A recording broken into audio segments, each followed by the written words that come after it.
ഈ ദിവസങ്ങളിൽ പൊന്നി എന്നും പറഞ്ഞ് കൊല്ലത്തുനിന്നൊരു മോള് സാക്ഷ്യം പറഞ്ഞിട്ടുണ്ട്, യൂട്യൂബിലുണ്ട് പൊന്നിയുടെ സാക്ഷ്യം.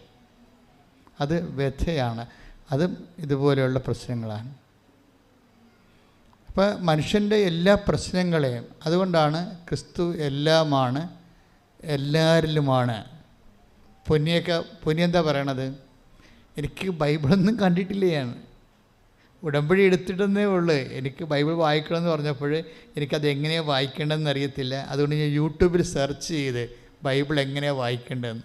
അപ്പോൾ എനിക്ക് കിട്ടി 13 പ്രാവശ്യം 13 അധ്യായം വെച്ച് വായിക്കാൻ എനിക്ക് കിട്ടി. അതാരോ ഏതോ ഒരു യൂട്യൂബിൽ ആരോ അപ്ലോഡ് ചെയ്തതാണ്, ഉടമ്പടിയായിട്ട് ബന്ധമില്ല. പക്ഷെ അവർക്ക് അറിയാൻ പാടില്ലാത്തത് കൊണ്ട് അവർ കയറി വായിച്ച്, പക്ഷെ അതിനുള്ള ഇൻട്രസ്റ്റ് അവർ കാണിച്ച്, ബൈബിൾ കേൾക്കാത്തവരും കാണാത്തവരും അത് വായിക്കാൻ വേണ്ടി, അത് എങ്ങനെ വായിക്കണം എന്നറിയാൻ വേണ്ടി യൂട്യൂബിൽ സെർച്ച് ചെയ്യുകയാണ്.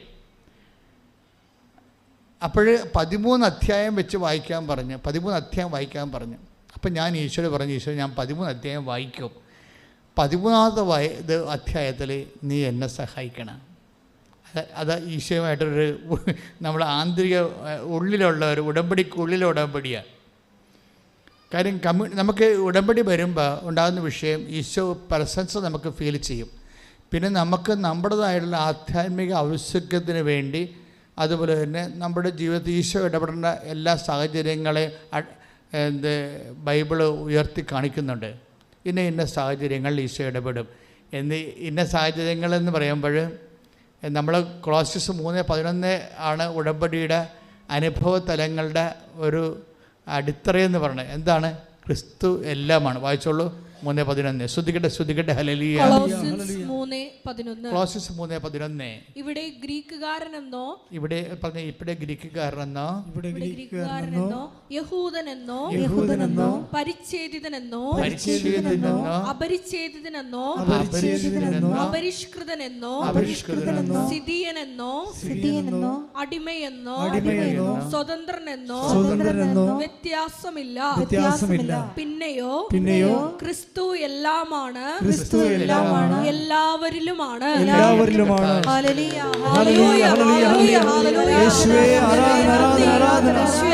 ഹല്ലേലൂയ, ഹല്ലേലൂയ, ഞങ്ങളുടെ ദിവ്യകാരുണ്യത്തിന് ആരാധനയും സ്തുതിയും പുകഴ്ചയും ഉണ്ടായിരിക്കട്ടെ. ആ സാക്ഷ്യം കിടക്കുന്നത് പൊന്നി ആൻഡ് സോധിയാണ്. രണ്ടുപേരും റിലേറ്റീവ്സാണ്. അപ്പോൾ ഇവർ രണ്ടുപേരും ഒരു സ്റ്റോളിലെ അവർ ബിസിനസ് പ്രൊമോട്ടേഴ്സായിട്ട് വർക്ക് ചെയ്യുകയാണ്. അപ്പോൾ ഫീൽഡ് വർക്കൊക്കെ ഉണ്ട്. പക്ഷെ അതുകൊണ്ട് അവരുടെ കടങ്ങളൊന്നും പരിഹരിക്കുന്നില്ല. സോധിയാണെങ്കിൽ ഹസ്ബൻഡ് ഉപേക്ഷിച്ച് പോയ ആളാണ്. അമ്മയുടെ കൂടെ താമസിക്കണം, അപ്പനും മരിച്ചുപോയി. ഇപ്പോൾ ഒരു ആണായിട്ടും തുണയായിട്ടും ആരും ഇല്ല കൂടെ. അപ്പോൾ അത് പറയുന്നുണ്ട്, എനിക്ക് ആരുമില്ലെന്ന് പറയുന്നുണ്ട്. 2 കുഞ്ഞുങ്ങളുമുണ്ട്. അപ്പോഴേ ഒരു ആൾക്കാരുടെ സിറ്റുവേഷൻസ് കണ്ടില്ലേ, അവർക്ക് പറയാനോ. പക്ഷേ അവരോട് ആരോ പറഞ്ഞതാണ് ഇങ്ങനെ കൃപാസനത്തിൽ പോയി ഉടമ്പടി എടുക്കുക, എല്ലാ കാര്യങ്ങൾക്കും ഒരു സമാധാനം ഉണ്ടാകുന്നു. അപ്പോൾ അവർക്ക് ഇതിനെക്കുറിച്ച് അറിയത്തില്ലല്ലോ. അവർ പറയുന്നു ഞങ്ങൾക്ക് ഇതിനെക്കുറിച്ച് ഒരു ഐഡിയയുമില്ല. ഇപ്പം ക്രിസ്ത്യൻസിനാണെങ്കിൽ പിന്നെയും എന്തെങ്കിലുമൊക്കെ ഒരു ഐഡിയ കിട്ടും. പക്ഷേ ഇന്നലെ ഉടമ്പടി എന്ന് പറഞ്ഞാലും ഇവിടെ വന്ന് അത് എടുക്കാത്തോളം കാലം ക്രിസ്ത്യൻസിൻ്റെ കാര്യം അറിയത്തില്ലല്ലോ. അവർക്ക് പുതിയ കാര്യമല്ലേ. അപ്പോൾ അതേസമയം ഇപ്പോൾ സ്വാധിയും പൊന്നിയും വന്ന് ഉടമ്പടി എടുത്തതിന് ശേഷം അവർ പറയണത് ഞങ്ങൾക്ക് അതിന് ശേഷം വല്ലാത്ത ധൈര്യം കിട്ടാൻ തുടങ്ങി. എന്ന് വെച്ച് കഴിഞ്ഞാൽ അവരുടെ വിഷയങ്ങൾക്ക് അപ്പോൾ അവർ പെട്ടെന്ന് അവരുടെ ഒരു ആൻറ്റി പറഞ്ഞു, ഇപ്പോൾ കൃപാസനത്തിൽ പോകാമെന്നിവർ തീരുമാനിച്ചതേ ഉള്ളൂ. അപ്പം തന്നെ ആ തീരുമാനം കറക്റ്റാണെന്നറിയാൻ വേണ്ടി കൺകറൻസ് വന്ന് അടുത്ത ഫോണിൽ ഒരു ആൻറ്റി പറഞ്ഞു, നിങ്ങൾക്ക് കോയിറ്റ് സ്കൂളിലെ 2 വേക്കൻസി ഉണ്ട്, നിങ്ങൾക്ക് വേണേ അത് അപ്ലൈ ചെയ്യാമെന്ന് പറഞ്ഞു. അപ്പോൾ അതൊക്കെ പെട്ടെന്നുണ്ടായിരുന്ന ലൈറ്റ്നിങ് സ്പീഡും ഉണ്ട് ഇതിൻ്റെ. എന്തിനാണ് ഞാൻ ഇങ്ങനെ ഇത് ഉടമ്പടി എടുത്തു പറഞ്ഞത്? നിങ്ങൾ മാത്രമല്ല, ആഗോളതലത്തിൽ ഏതാണ്ട് 3 ലക്ഷം പേരോളാണ് ഒരാഴ്ചയിൽ 3 lakhs ആൾക്കാരാണ് ഉടമ്പടി ധ്യാനം കൂടുന്നത്. അപ്പോൾ എല്ലാവരും വ്യത്യസ്തമായ ജീവിത സാഹചര്യങ്ങളിലാണ്.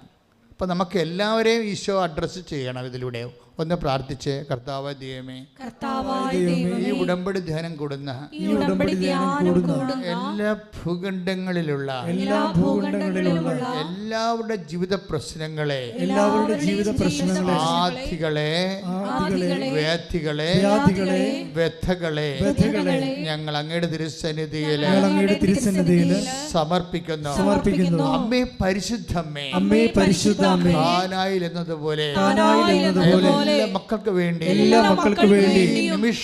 ഈ നിമിഷം മധ്യസ്ഥം വഹിക്കണം.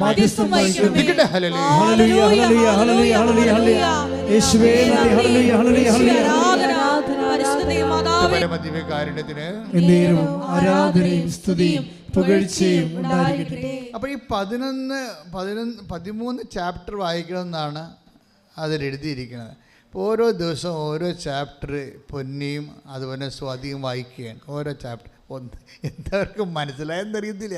First time they are taking Bible, മനസ്സിലാക്കില്ലേ? അപ്പോൾ നിങ്ങൾ ആദ്യ സമയമാണ്, നിങ്ങളുടെ ജീവിതത്തിൽ ആദ്യമാണ് നിങ്ങൾ വചനം എടുക്കുന്നുണ്ടെങ്കിലും, കാര്യം വചനം എഴുതപ്പെട്ടിരിക്കുന്നത് എല്ലാവർക്കും വേണ്ടിയാണ്. സകല മനുഷ്യർക്കും വേണ്ടി ഒരുക്കിയിരിക്കുന്ന സന്തോഷത്തിൻ്റെ സദ്വാർത്ത എന്നല്ല ക്രിസ്മസ് മെസ്സേജ്. ക്രിസ്തുവിൻ്റെ മനുഷ്യാവതാര രഹസ്യ സന്ദേശം കൈമാറുന്നത് എങ്ങനെയാണ്? സകല മനുഷ്യർക്ക് take the word of God. സ്തുതിക്കട്ടെ. ഹല്ലേലൂയ. ലൂക്കാ 2:30-31. ലൂക്കാ 2:30-31 വായിച്ചോളൂ. എന്തെന്നാൽ, പറഞ്ഞോളൂ, എന്തെന്നാൽ സകല ജനതകൾക്കും വേണ്ടി അങ്ങ് ഒരുക്കിയിരിക്കുന്ന രക്ഷ എന്റെ കണ്ണുകൾ കണ്ടുകഴിഞ്ഞു. ഇപ്പൊ ശമയോൻ ഈശോനെ കയ്യിലെടുക്കുമ്പോൾ എന്താണ് കാണുന്നത്? യഹൂദന്മാർക്ക് വേണ്ടിയോ ക്രിസ്ത്യൻസിന് വേണ്ടിയോ ഉള്ളതല്ല ക്രിസ്തു. പിന്നെന്താണ്? സകല മനുഷ്യർക്കും വേണ്ടി. കൈയിടിച്ച് കർത്താവിനെ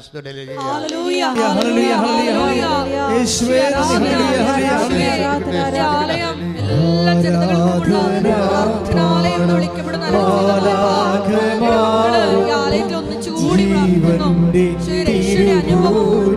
കുടുംബത്തിലും പ്രാർത്ഥിക്കുന്നു. ആരാധന പാടാം മാലാഖമാരൊപ്പം ജീവന്റെ തിരുഭോജ്യമേ. പരിശുദ്ധ പരമദിവ്യകാരുണ്യത്തിന് ആരാധനയും സ്തുതിയും പുകഴ്ചയും പരിശുദ്ധ പരമദിവ്യകാരുണ്യത്തിന് ആരാധനയും സ്തുതിയും പുകഴ്ചയും ഉണ്ടായിരിക്കട്ടെ.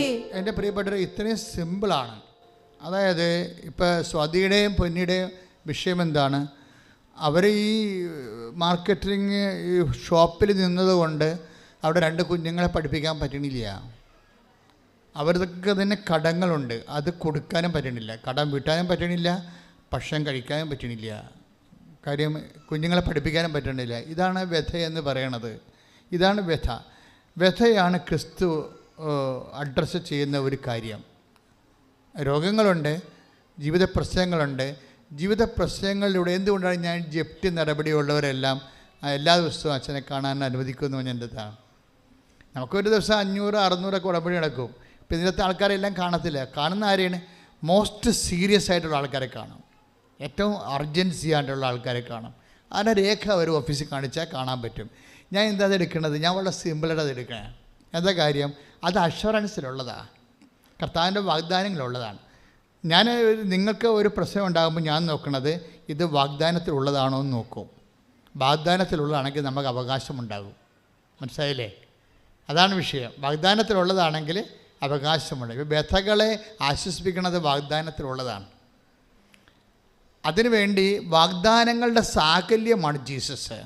അപ്പോൾ 1 കൊരിന്ത്യർ 1:20 വായിച്ച് സ്തുതിക്കട്ടെ സ്തുതിക്കട്ടെ സ്തുതിക്കട്ടെ. ഹല്ലേലൂയ സ്തുതിക്കട്ടെ. 1:20 വായിച്ചോളൂ. ദൈവത്തിന്റെ സകല വാഗ്ദാനങ്ങളും പറഞ്ഞേ. ദൈവത്തിന്റെ സകല വാഗ്ദാനങ്ങളും ക്രിസ്തുവിൽ അതേ എന്ന് തന്നെ. അതുകൊണ്ട് തന്നെയാണ് ദൈവമഹത്വത്തിന് അവൻ വഴി ഞങ്ങൾ ആമേൻ പറയുന്നത്. അതായത് സകല വാഗ്ദാനം. ഒരു മനുഷ്യൻ്റെ മെയിൻ ഫിസിക്കാലിറ്റി ആൻഡ് സ്പിരിച്വാലിറ്റി അവൻ്റെ ആത്മീയതയും അവൻ്റെ ഭൗതികതയും മെയിൻറ്റെയിൻ ചെയ്യുന്നതിന് വേണ്ടി ദൈവം കൊടുക്കുന്ന ഇൻസെൻറ്റീവാണ് വാഗ്ദാനങ്ങൾ. ഇൻസെൻറ്റീവ് അല്ല, അതൊരു പാക്കേജാണ്. ഇത് മെയിൻറ്റെയിൻ ചെയ്യാൻ വേണ്ടി മനുഷ്യനെ സൃഷ്ടിച്ചപ്പോൾ ഇന്ന കാര്യങ്ങൾ കൊണ്ടൊക്കെ ഫിസിക്കാലിറ്റി മെയിൻറ്റെയിൻ ചെയ്യാം. ഇപ്പോൾ എന്താ, നിനക്ക് ജോലി പഠിക്കണത് എന്തിനാണ്? നിനക്ക് ജോലി കിട്ടണത് എന്തിനാണ്? പണം കിട്ടണത് എന്തിനാണ്? വീട് വെക്കണത് എന്തിനാണ്? നീ സുരക്ഷിതമായിട്ട് അവിടെ താമസിക്കാൻ. അപ്പോൾ ഇങ്ങനെ എല്ലാം ഈ ബേസിക് നീഡ്സ് എല്ലാം സകല വാഗ്ദാനങ്ങളുടെ കൂട്ടത്തിലുള്ളതാണ്. ബേസിക് നീഡ്സ് എല്ലാം മനുഷ്യൻ്റെ. ഇപ്പോൾ ചില പറയല്ലേ, സമ്പത്തിൻ്റെ സുവിശേഷമാണ്, അത് സുവിശേഷമല്ല, കുരിശിൻ്റെ സുവിശേഷമാണ്, കുരിശ് സുവിശേഷം എന്നൊക്കെ പറഞ്ഞ് കുറേ ആൾക്കാർക്ക് പറയത്തില്ലേ. പക്ഷെ ഇതെല്ലാം കൂടിയതാണ് സുവിശേഷം. സകല മനുഷ്യരെ ഉദ്ദേശിക്കുമ്പോൾ ആത്യന്തികമായിട്ട് ആത്മരക്ഷയാണെന്നുണ്ടെങ്കിലും അനുദിന ജീവിതത്തിൻ്റെ എല്ലാ മനുഷ്യൻ്റെ അവസ്ഥകളെയും സുവിശേഷം അഡ്രസ്സ് ചെയ്യുന്നത് കൊണ്ടാണ് യേശു എക്കാലവും എല്ലാവർക്കും രക്ഷകനായി ഏത് ദിവസവും അനുഭവവേദ്യമാകണത്. കൈയടിച്ച് കർത്താവിനെ സ്തുതിക്കട്ടെ. രക്ഷ നിന്റെ അധരത്തിലുണ്ട്. Take the word of God. സ്തുതിക്കട്ടെ. ഹല്ലേലൂയ, ഹല്ലേലൂയ, ഹല്ലേലൂയ, ഹല്ലേലൂയ. യേശുവേ ആരാധന, ആരാധന, ആരാധന. യേശുവേ മഹത്വം. ഹല്ലേലൂയ. പരിശുദ്ധ പരമദിവ്യകാരുണ്യത്തിന് നേരവും ആരാധനയും സ്തുതിയും പുകഴ്ചയും ഉണ്ടായിരിക്കട്ടെ. അല്ല, ക്രിസ്തുവിനെ സ്വീകരിക്കുന്നത് എന്തുമാത്രം ഇപ്പോൾ ആസ്വാദിക്കും, അതുപോലെ പൊന്നിക്കും. എത്ര സിമ്പിളാണ്. അവൾ ഉടമ്പടിയുടെ അകത്തൊരു ഉടമ്പടി ചെയ്യുകയാണ്. എന്താണ്? ഞാൻ 13 അധ്യായങ്ങൾ വായിക്കും. 13 അധ്യായങ്ങൾ വായിക്കുമ്പോൾ 13ാമത്തെ ദിവസം എനിക്ക് നീ വിസ തരണം. അവളുടെ അവസ്ഥ അതാണ്. എന്താ പ്രശ്നം വെച്ചാൽ പാർട്ടിയുടെ പേരൊക്കെ എല്ലാം കുഴപ്പത്തിൽ കിടക്കുകയാണ്. പാസ്പോർട്ട് കിട്ടാനുള്ള യാതൊരു സാധ്യതയില്ല. കാര്യം നമുക്കറിയാമല്ലോ, പാസ്പോർട്ടിന് ഒരു ഡോർമൻറ്റ് ടൈം എടുക്കുമല്ലോ എപ്പോഴും.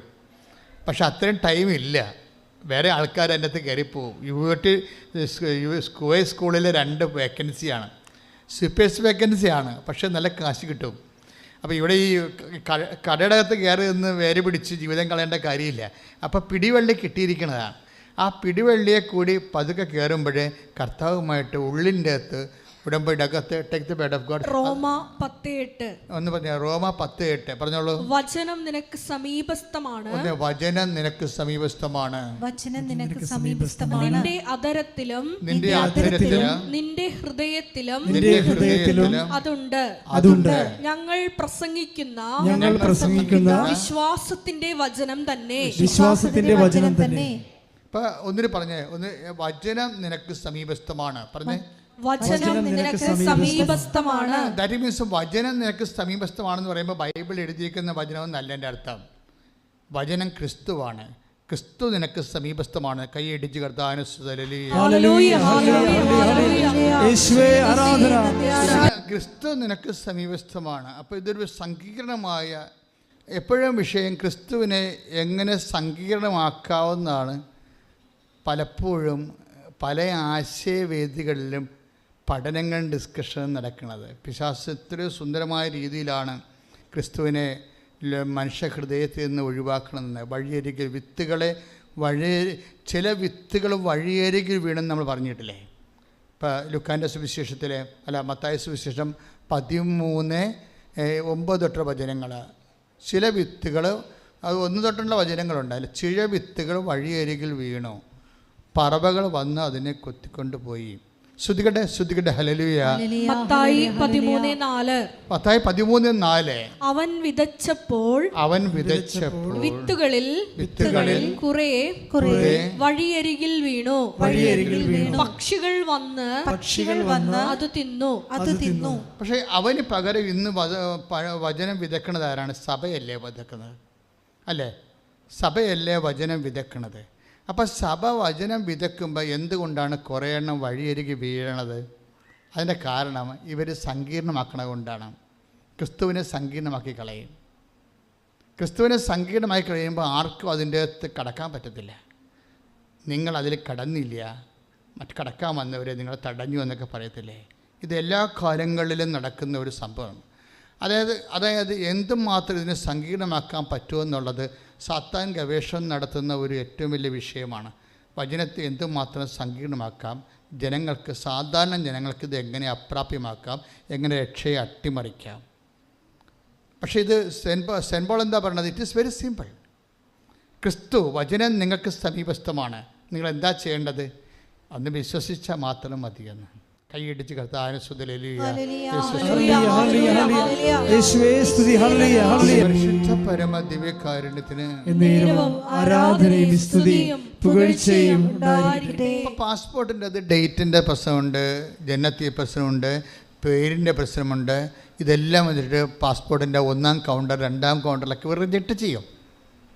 1ാം കൗണ്ടറിലും 2ാം കൗണ്ടറിലും ഇവർക്ക് പാസ്പോർട്ട് റിജക്റ്റ് ചെയ്യും. കാര്യം പേര് രണ്ടും രണ്ടായാണ്. അപ്പം അതുകൊണ്ട് അവർ മനസ്സിൽ എന്താ അവരുടെ മുമ്പിലുള്ളത് ഉടമ്പടി കാശുരൂപമാണ്.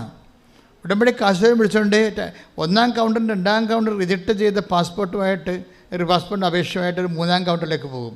എന്ത് നോൺസെൻസാണ്. സാധാരണ അതായത് ക്രിസ്തു നമ്മുടെ കൂടെ ഉള്ളപ്പോൾ നമുക്കൊരു പ്രത്യാശയാണ്. ഇതെവിടെയെങ്കിലും കൊണ്ടുപോയി കർത്താവ് ഈ വിഷയത്തിൽ സെറ്റ് ചെയ്യുമെന്നുള്ളത്.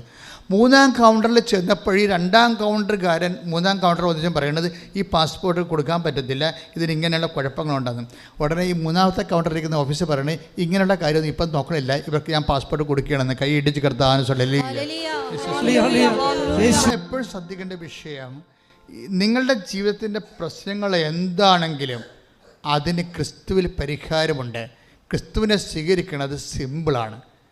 അതാണ് വിഷയം. അതാണ് ഇത്രയും നേരം പരിശുദ്ധാത്മ പറഞ്ഞുകൊണ്ടിരുന്നത്. രക്ഷ നിൻ്റെ ഹൃദയത്തിലുണ്ട്, അധരത്തിലുണ്ട്. ജസ്റ്റ് സ്പെല്ലിറ്റ്, അത്രേ ഉള്ളൂ. നീ അത് യേശുവേ ഞാൻ നിന്നെ വിശ്വസിക്കുന്നു എന്ന് മാത്രം പറഞ്ഞാൽ ആ സമയം മുതൽ നിനക്ക് കൃപ നിന്നിലേക്ക് ഒഴുകാൻ തുടങ്ങും. പക്ഷേ അതിന് പിന്നെ ആ കൃപ നിലനിൽക്കാൻ വേണ്ടി, കാര്യം കർത്താവ് എപ്പോഴും നിലനിൽപ്പിനെക്കുറിച്ച് പറയും അല്ലേ. ഞാൻ വന്നിരിക്കുന്നത് അവർക്ക് ഫലമുണ്ടാകാനും അവൻ്റെ ഫലം 15-16 take the word of God. യോഹന്നാന്റെ സുവിശേഷം ശ്രദ്ധിക്കട്ടെ.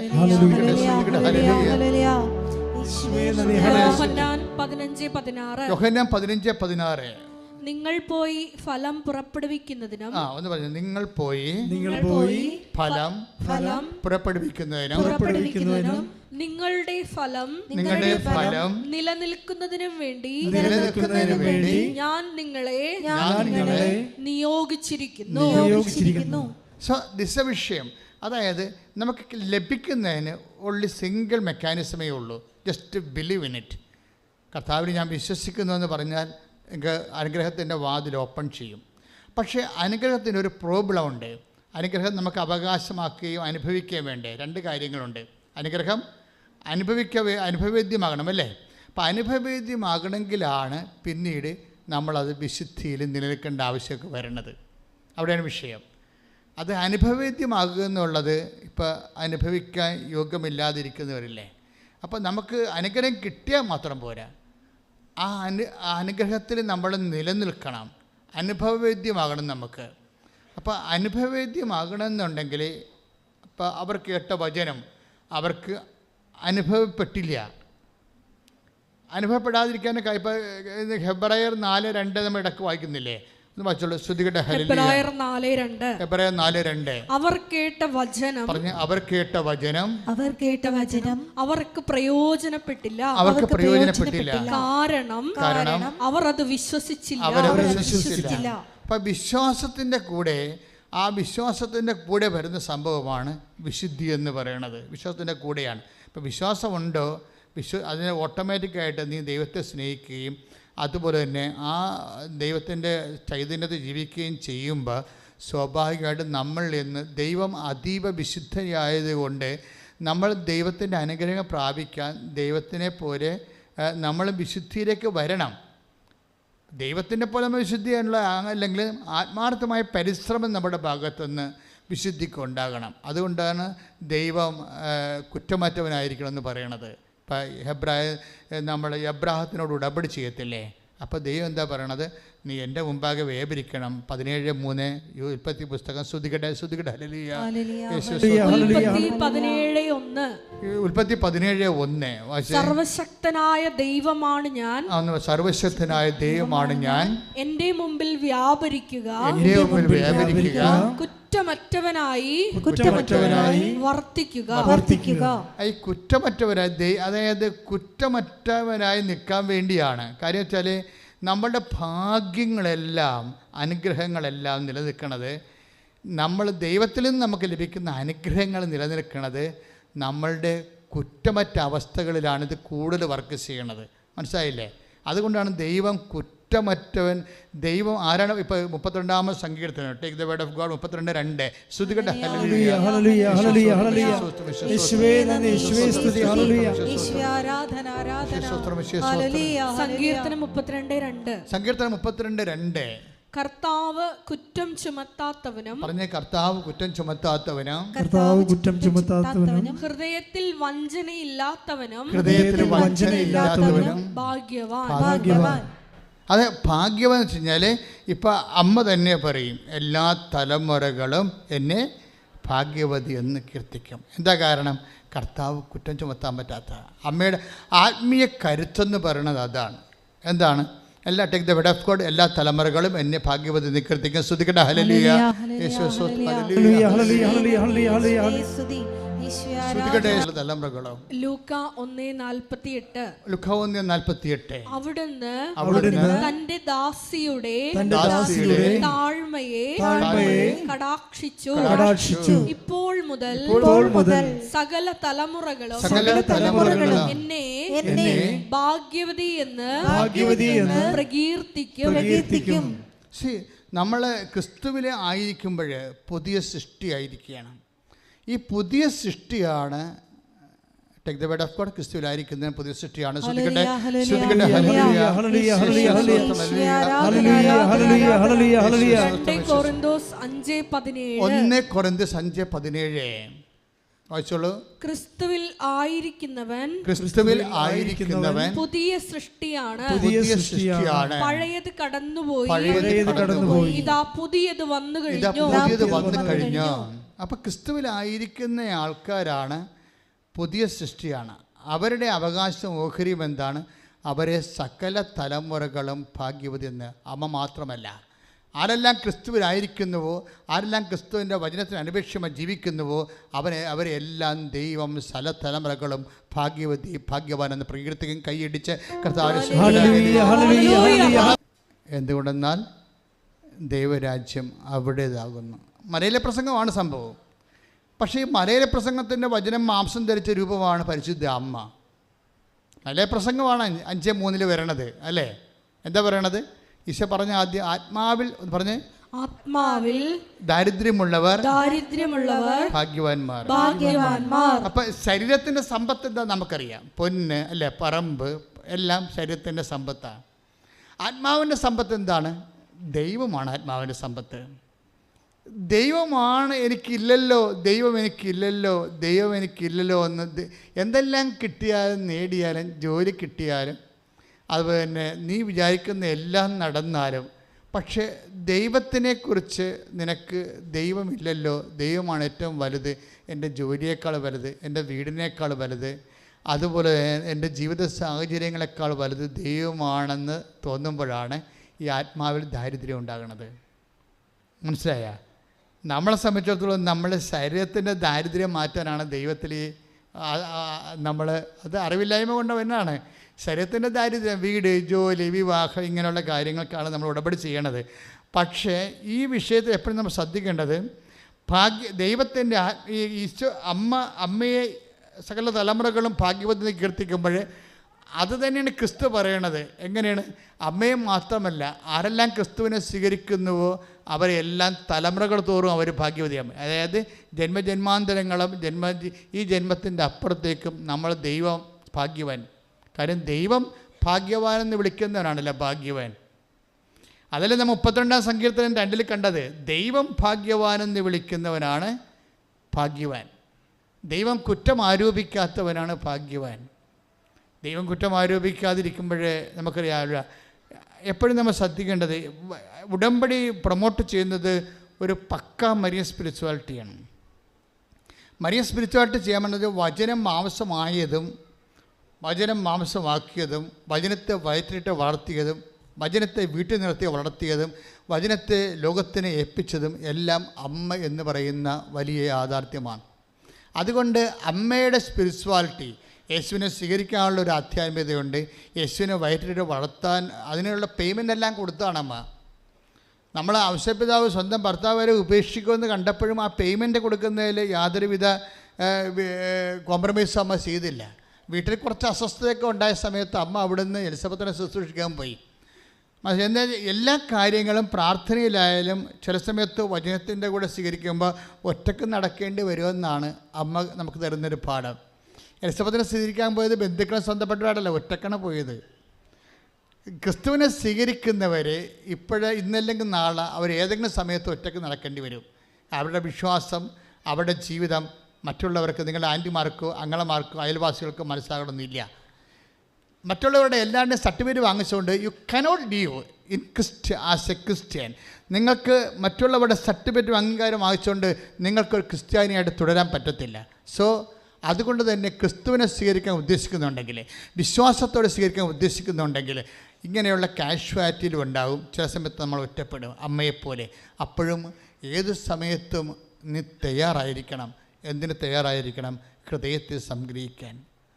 ഹൃദയത്തെ സംഗ്രഹിക്കുക. ഞാൻ എന്നും അമ്മയുടെ മുമ്പിൽ നിൽക്കുമ്പോൾ എൻ്റെ മനസ്സിൽ വന്നിരിക്കുന്ന മുഴുവനും ഹൃദയത്തെ സംഗ്രഹിക്കണം. അതാണ് ഏറ്റവും എൻ്റെ ജീവിതത്തിൽ സ്വാധീനിച്ചിട്ടുള്ള ഒരു മരിയൻ വേർഡിലെ ഒത്തിരി വചനങ്ങൾ എന്നെ വല്ലാതെ സ്വാധീനിച്ചിട്ടുണ്ട്.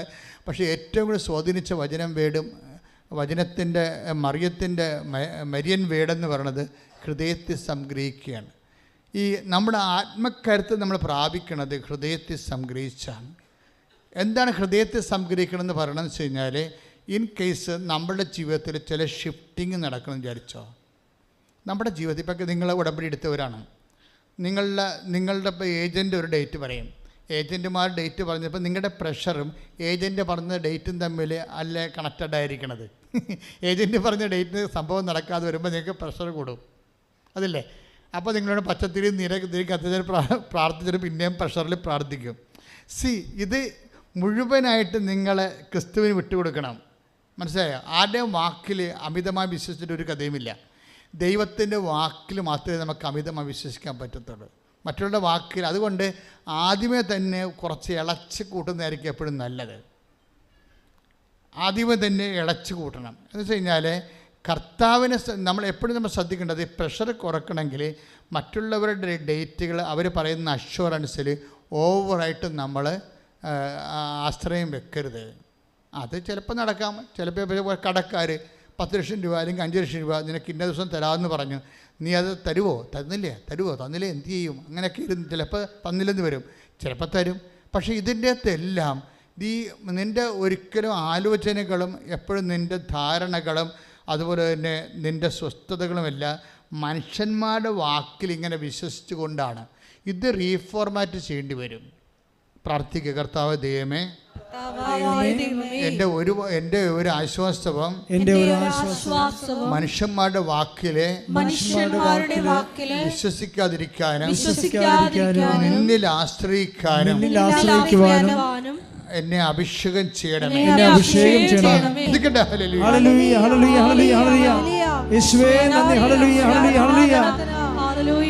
ദൈവത്തെയാണ്. അപ്പോൾ ദൈവത്തെ ആശ്രയിക്കണമെങ്കിൽ മക്കൾ പഠിക്കണം. ദൈവത്തെ ആശ്രയിക്കുന്നതിലൂടെയാണ് ഈ ഹൃദയത്തിൽ സംഗ്രഹം വരണത്. കാര്യം അമ്മയോട് കുറേ വാക്ക് ദൈവം തന്നെ പറഞ്ഞതല്ലേ. മനുഷ്യന്മാരുടെ വാക്ക് പോട്ടെ, ദൈവം തന്നെ അമ്മയോട് കുറേ വാക്ക് പറഞ്ഞതല്ലേ. ഈ പുത്രനെക്കുറിച്ച് അവൻ ദാവീദിൻ്റെ സിംഹാസനത്തിൽ രാജാവായിരിക്കും എന്നൊക്കെ പറഞ്ഞില്ലേ, ഇല്ലേ? മംഗളവാർത്തയെ പറഞ്ഞില്ലേ? ഞാൻ എപ്പോഴത് ഓർക്കൂ. അത് അവൻ്റെ രാജ്യത്തിന് അവസാനം ഉണ്ടാകില്ലെന്ന് പറഞ്ഞില്ലേ? യാക്കോബിൻ്റെ ഗോത്രത്തിൽ അവൻ വലിയവനായിരിക്കും എന്നൊക്കെ പറഞ്ഞില്ലേ? അപ്പോൾ ദൈവം തന്നെ വാക്ക് പറഞ്ഞിട്ട് നമുക്ക് അനുഭവിക്കാൻ പറ്റാത്ത ലോകത്താണ് നമ്മൾ ജീവിക്കുന്നത്. ഇതെല്ലാം മനുഷ്യരും മനസ്സിലാക്കണം. മനുഷ്യന്മാരുടെ വാക്ക് തന്നെയല്ല, മനുഷ്യന്മാരുടെ വാക്ക് തന്നെ ഇടയ്ക്ക് പാളിപ്പോകുന്നുണ്ട്, മൊത്തം പാളിപ്പോകുന്നുണ്ട്. ദൈവത്തിൻ്റെ വാക്കും പ്രഥമ ദൃഷ്ടിയ പാളുന്നതായിട്ട് നമുക്ക് തോന്നും. കാര്യം എന്താണ്? ഈ പുൽത്തൊട്ടിയിലെ ഈ കാലിക്കൂട്ടത്തിനൊക്കെ എങ്ങനെ സംസാരിക്കാൻ ശേഷി ഉണ്ടാച്ചെങ്കിൽ അവർ പറയണ തെറി ഇവർ കേട്ടു ശരിക്കും പറഞ്ഞാൽ. കാലത്ത് കാളയും ആടുമൊക്കെ അല്ലേ പുൽത്തൊട്ടിലുള്ളത്, ഇല്ലേ? അവരാപ്പടെ ഒതുങ്ങിക്കൊടിക്കുക. ഞാൻ ആ പുൽത്തൊട്ടി കയറിയതാണ്. ഒരു മല വീശി നിൽക്കുകയാണ്. ഒരു കുന്നും ചെരുവാണ്. കുന്നും ചെരുവിലൊരു പാറ ഇങ്ങനെ തള്ളി നിൽക്കുന്ന, അതിൻ്റെ ഉള്ളിലാണ് ഈ പുൽക്കൂട് ബെത്ലഹേമിൽ ഇപ്പോഴും അത് നിലനിൽക്കുന്നുണ്ട്. അപ്പോൾ അതിൻ്റെ അകത്ത് ആ പാറ പുരാതനമായൊരു പാറയുണ്ട്, കരിമ്പാറ ഇങ്ങനെ നിൽക്കും. മൊത്തം മുഴുവനും ബെത്ലഹേം മുഴുവനും അന്നും ഇന്നും പച്ചപ്പുല്ല് കൊണ്ട് നിറഞ്ഞതാണ്. ജനവാസം ഒന്നുമില്ല അവിടെയെങ്കിലും. അപ്പോഴേ എന്താ സംഭവിച്ചു കഴിഞ്ഞാൽ അതിൻ്റെ അകത്താണെങ്കിലും ഈ ആട് പശു ഒക്കെ എല്ലാം നമ്മൾ നിൽക്കുന്നുണ്ടെങ്കിലും അവരുടെ ഈ മഞ്ഞിൻ്റെ രാത്രിയിൽ അവരുടെ ഉള്ളിലോട്ട് വേറെ രണ്ട് മനുഷ്യർ കയറുമ്പോൾ സ്വാഭാവികമായിട്ട് അവർക്ക് നീരസം തോന്നും. അവർക്ക് സംസാരിക്കാൻ പറ്റാത്തത് കൊണ്ട് അവർ പറയുന്ന തോന്നിവാസം ഔഷധപിതാവ് മാതാൻ കേൾക്കാതിരുന്നതാണ്. ഇതൊന്നും സിമ്പിളല്ലെന്ന് മനസ്സിലാക്കിയാൽ മതി. പക്ഷേ ജീവിതമൊന്നും അത്ര സിമ്പിളല്ല. അപ്പോൾ ഇങ്ങനെയുള്ളൊരു സമയത്താണ് ഇടയന്മാർ ഒരു പ്രാകൃതരായ മനുഷ്യർ കയറി വരണത്. പ്രാകൃതരായ മനുഷ്യരെ കണ്ടിട്ട് പോലുമില്ല, ഒരു പരിചയവുമില്ല. ലോകം മുഴുവനും എൻ്റെ പരിചയത്തിലാക്കണത് ദൈവം അവരെ സെൻഡ് ചെയ്തതാണെന്ന് ഞാൻ വിശ്വസിക്കുമ്പോഴാണ്. മനസ്സിലായ? അല്ലെങ്കിൽ അടുത്തുള്ളവർ പോലും നമുക്ക് അപരിചിതരായി വരും. പ്രാർത്ഥിക്കുക ദൈവമേ, പ്രാർത്ഥിക്കുക. കർത്താവേ, ക്രിസ്തുവിലായിരിക്കുന്നവൻ പുതിയ സൃഷ്ടിയാണെന്ന് വചനത്തെ ധ്യാനിച്ചുകൊണ്ട് ലോകത്തോടും ജീവിതത്തോടും പുതിയ സമീപനം സ്വീകരിക്കാനും ആരും അപരിചിതരല്ല. എല്ലാവരും ക്രിസ്തുവിനാൽ അയക്കപ്പെടുന്നവരും എന്നെ സഹായിക്കാൻ വേണ്ടിയുള്ള ദൈവത്തിന്റെ സംവിധാനമാകയാൽ പരിചിതരുമാണെന്നുള്ള ബോധ്യത്താൽ എന്നെ നിറക്കണമേ, നയിക്കണമേ. ശ്രദ്ധിക്കട്ടെ.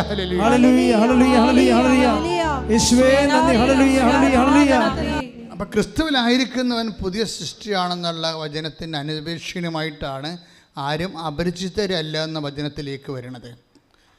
മാതാവിനെ സംബന്ധിച്ചിടത്തോളം ആരും അപരിചിതരല്ല, ബന്ധുക്കളല്ല, സ്വന്തപ്പെട്ടവരുടെ സഹോദരങ്ങളല്ല. പക്ഷേ അടുത്ത് ഈ പ്രസവ രാത്രിയിൽ കണ്ടുമുട്ടുന്ന വ്യക്തികൾ ജീവിതത്തിൽ ഒരിക്കലും കണ്ടുമുട്ടാത്ത വ്യക്തികളാണ്. പക്ഷേ അവരെ ദൈവം സെൻഡ് ചെയ്തിരിക്കുകയാണ്, അവർ ദൈവം അയച്ചിരിക്കുകയാണ്. അവർ പറയുന്ന വാക്കുകൾ അതാണ്. നമ്മളോട് പറയപ്പെട്ടതുപോലെ തന്നെയാണ് പുൽത്തൊട്ടി കാണപ്പെടുന്നത്. എന്താണ്? പിളക്കച്ചയിൽ പൊതിഞ്ഞ് പുൽത്തൊട്ടി കിടത്തിയിരിക്കുന്ന ശിശു, ഇവനാണ് രക്ഷകനെന്നാണ്. അപ്പം അവരുടെ വചനങ്ങളിൽ നിന്നാണ് മറിയം താൻ പ്രസവിച്ചിരിക്കുന്ന കുഞ്ഞ് ദിവരക്ഷകനാണെന്നും തന്നോട് ദൈവം പറഞ്ഞ വാക്കുകൾ ഇനിയും കാത്തിരിക്കേണ്ടതാണെന്നും പറഞ്ഞ് ഹൃദയത്തെ സംഗ്രഹിക്കണത്. തന്നോട് പറഞ്ഞത് എന്താണ്? Take the word of God. യാക്കോബിന്റെ ഗോത്രത്തിൽ അവൻ എന്നേക്കും വലിയവനായിരിക്കും. ശ്രദ്ധിക്കട്ടെ.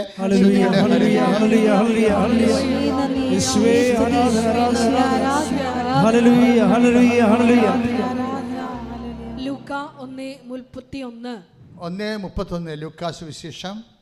നീ ഗർഭം ധരിച്ച ഒരു പുത്രനെ പ്രസവിക്കും. നീ ഗർഭം ധരിച്ച് ഒരു പുത്രനെ പ്രസവിക്കും. നീ അവന് യേശു എന്ന് പേരിടണം. അവൻ വലിയവനായിരിക്കും. അത്യുന്നതന്റെ പുത്രൻ എന്ന് വിളിക്കപ്പെടും. അവന്റെ പിതാവായ ദാവീദിന്റെ സിംഹാസനം ദൈവമായ കർത്താവ് അവന് കൊടുക്കും. യാക്കോബിന്റെ ഭവനത്തിന്മേൽ അവൻ എന്നേക്കും ഭരണം നടത്തും. അവന്റെ രാജ്യത്തിന് അവസാനം ഉണ്ടാകുകയില്ല. മറിയം എന്താണ് ഹൃദയത്തിൽ സംഗ്രഹിച്ചത്? മറിയം ഹൃദയത്തിൽ സംഗ്രഹിച്ചത് എന്താണെന്ന് വെച്ച് കഴിഞ്ഞാൽ, ഈ അട്ടടയന്മാർ പോയപ്പോൾ മറിയമാകട്ടെ ഇവയെല്ലാം ഹൃദയത്തിൽ സംഗ്രഹിച്ചു. എന്താണ്? കർത്താവിൻ്റെ വചനം യാക്കോബിൻ്റെ ഗോത്രത്തിൽ അവൻ വലിയവനായിരിക്കും, ദാവീദിൻ്റെ സിംഹാസനം അവിടത്തേക്ക് നൽകുമെന്നാണ് പറഞ്ഞതെങ്കിലും ആ വാക്ക് ഇപ്പം നിറവേറണില്ല. അതിന് ഘടകവിരുദ്ധമായിട്ട് ചുമ്മാ ഒരു വഴിയരികിൽ പ്രസവിച്ച് കിടക്കേണ്ട അവസ്ഥയാണ്. വചനവും അതിൻ്റെ പ്രയോഗവും തമ്മിൽ നിറവേറണില്ല. കണ്ടില്ലേ? നിറവേറണില്ലല്ലോ. അപ്പം നിറവേറാത്ത സമയങ്ങൾ വരും. അപ്പം നിറവേറാത്ത സമയങ്ങൾ വരുമ്പോൾ നമ്മൾ കേട്ടതും നമ്മൾ പഠിച്ചതും നമ്മുടെ അനുഭവവും തമ്മിൽ നല്ല ശരിക്കും വാളും പരിചയം പോലെ നിൽക്കും. എന്ന് വെച്ച് കഴിഞ്ഞാൽ എപ്പോഴും കോൺട്രഡിക്ഷൻ ഉണ്ടാകും. ക്രിസ്തുവിനെ സ്വീകരിക്കുന്നവന് ഈ വിശ്വാസത്തിൻ്റെ കോൺട്രഡിക്ഷൻ അഭിമുഖീകരിക്കാതെ മുന്നോട്ട് പോകാൻ പറ്റത്തില്ല. അതുകൊണ്ടാണ് ശമയോൻ പറയണത്, he will be a sign of contradiction. അതായത് അവൻ തർക്കത്തിൻ്റെ അടയാളമായിരിക്കുന്ന take the word of God. ശ്രദ്ധിക്കട്ടെ. ലൂക്കാ 2:31 2:34. വെച്ചോളൂ. ലൂക്ക 2:34. ലൂക്ക 2:34. ശിമയോൻ അവരെ അനുഗ്രഹിച്ചുകൊണ്ട് അവന്റെ അമ്മയായ മറിയത്തോട് പറഞ്ഞു, ഇവൻ ഇസ്രായേലിൽ പലരുടെയും വീഴ്ചയ്ക്കും ഉയർച്ചയ്ക്കും കാരണമാകും. ഇവൻ വിവാദ വിഷയമായ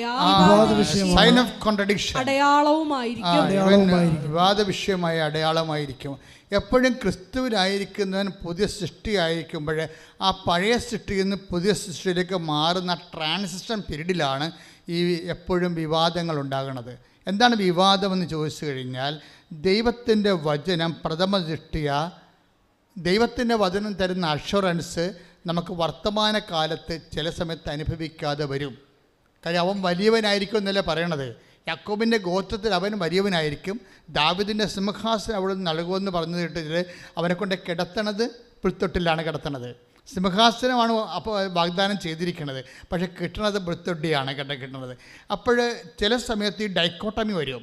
ഡൈക്കോട്ടമിയാണ് ഇത്. നീ ഒരു വിശ്വാസി 1-ാം ക്ലാസ്സിൽ നിന്ന് 2-ാം ക്ലാസ്സിലേക്ക് കടക്കുന്നത് ഈ ട്രാൻസിഷൻ പീരീഡിലാണ്. നീ വിശ്വാസിയാണ്, പക്ഷേ വിശ്വാസത്തിന് പാഠങ്ങളുണ്ട്, ക്ലാസ് കയറ്റങ്ങളുണ്ട്. അത് 1-ാം ക്ലാസ്സിൽ നിന്ന് 2-ാം ക്ലാസ്സിലേക്കും 2-ാം ക്ലാസ്സിൽ നിന്ന് 3-ാം ക്ലാസ്സിലേക്കും വിശ്വാസി പോകുന്നത് ഈ ട്രാൻസിഷൻ പീരീഡ് കൈകാര്യം ചെയ്തിട്ടാണ്. അമ്മ അതെന്താ ചെയ്യണത്? അമ്മയ്ക്കത് മനസ്സിലാവണില്ല. എന്താണ് അമ്മയോട് പറഞ്ഞിരിക്കുന്നത്? അവൻ യാക്കോബിൻ്റെ ഗോത്രത്തിൽ വലിയവനായിരിക്കും, ദാവീദിന് സിംഹാസനം നൽകുമെന്നാണ്. പക്ഷേ അമ്മ പ്രസവിച്ച് കിടക്കുന്നതിന് പുൽത്തൊട്ടിലാണ് കിടക്കുന്നത്.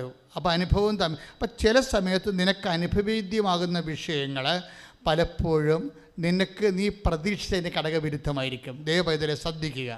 നീ പ്രതീക്ഷിക്കുന്ന കാര്യത്തേക്കാൾ ഘടകവിരുദ്ധമായിരിക്കും ഇപ്പോഴും നീ അനുഭവിക്കണത്. പക്ഷേ എപ്പോഴും നമ്മൾ ശ്രദ്ധിക്കേണ്ട ഒരു കാര്യമുണ്ട്. കാര്യം ഇപ്പോഴും ഇങ്ങനെ അനുഭവിച്ചാലും ദൈവം തന്നോട് പറഞ്ഞ വാക്കുകൾ എപ്പോഴായാലും നിറവേറും. അതുകൊണ്ട് തന്നെ അമ്മ ഹൃദയത്തിൽ സംഗ്രഹിക്കുന്നത് അതാണ്. എന്താ കാര്യം? ഇപ്പോഴത്തെ എന്നോട് പറഞ്ഞ പോലെ അല്ല ഇപ്പം നടക്കണമെന്നെങ്കിലും അത് നടക്കാതിരിക്കത്തില്ല, നടന്നേ മതിയാവൂ. അപ്പം സത്യസന്ധനാണ്, അപ്പം വാക്ക് പാലിക്കും. അതാണ് നമ്മെ ഹൃദയത്തിൽ സംഗ്രഹിച്ച് പ്രത്യാശ ജീവിക്കണം. കൈ ഇടിച്ച് കിടത്താൻ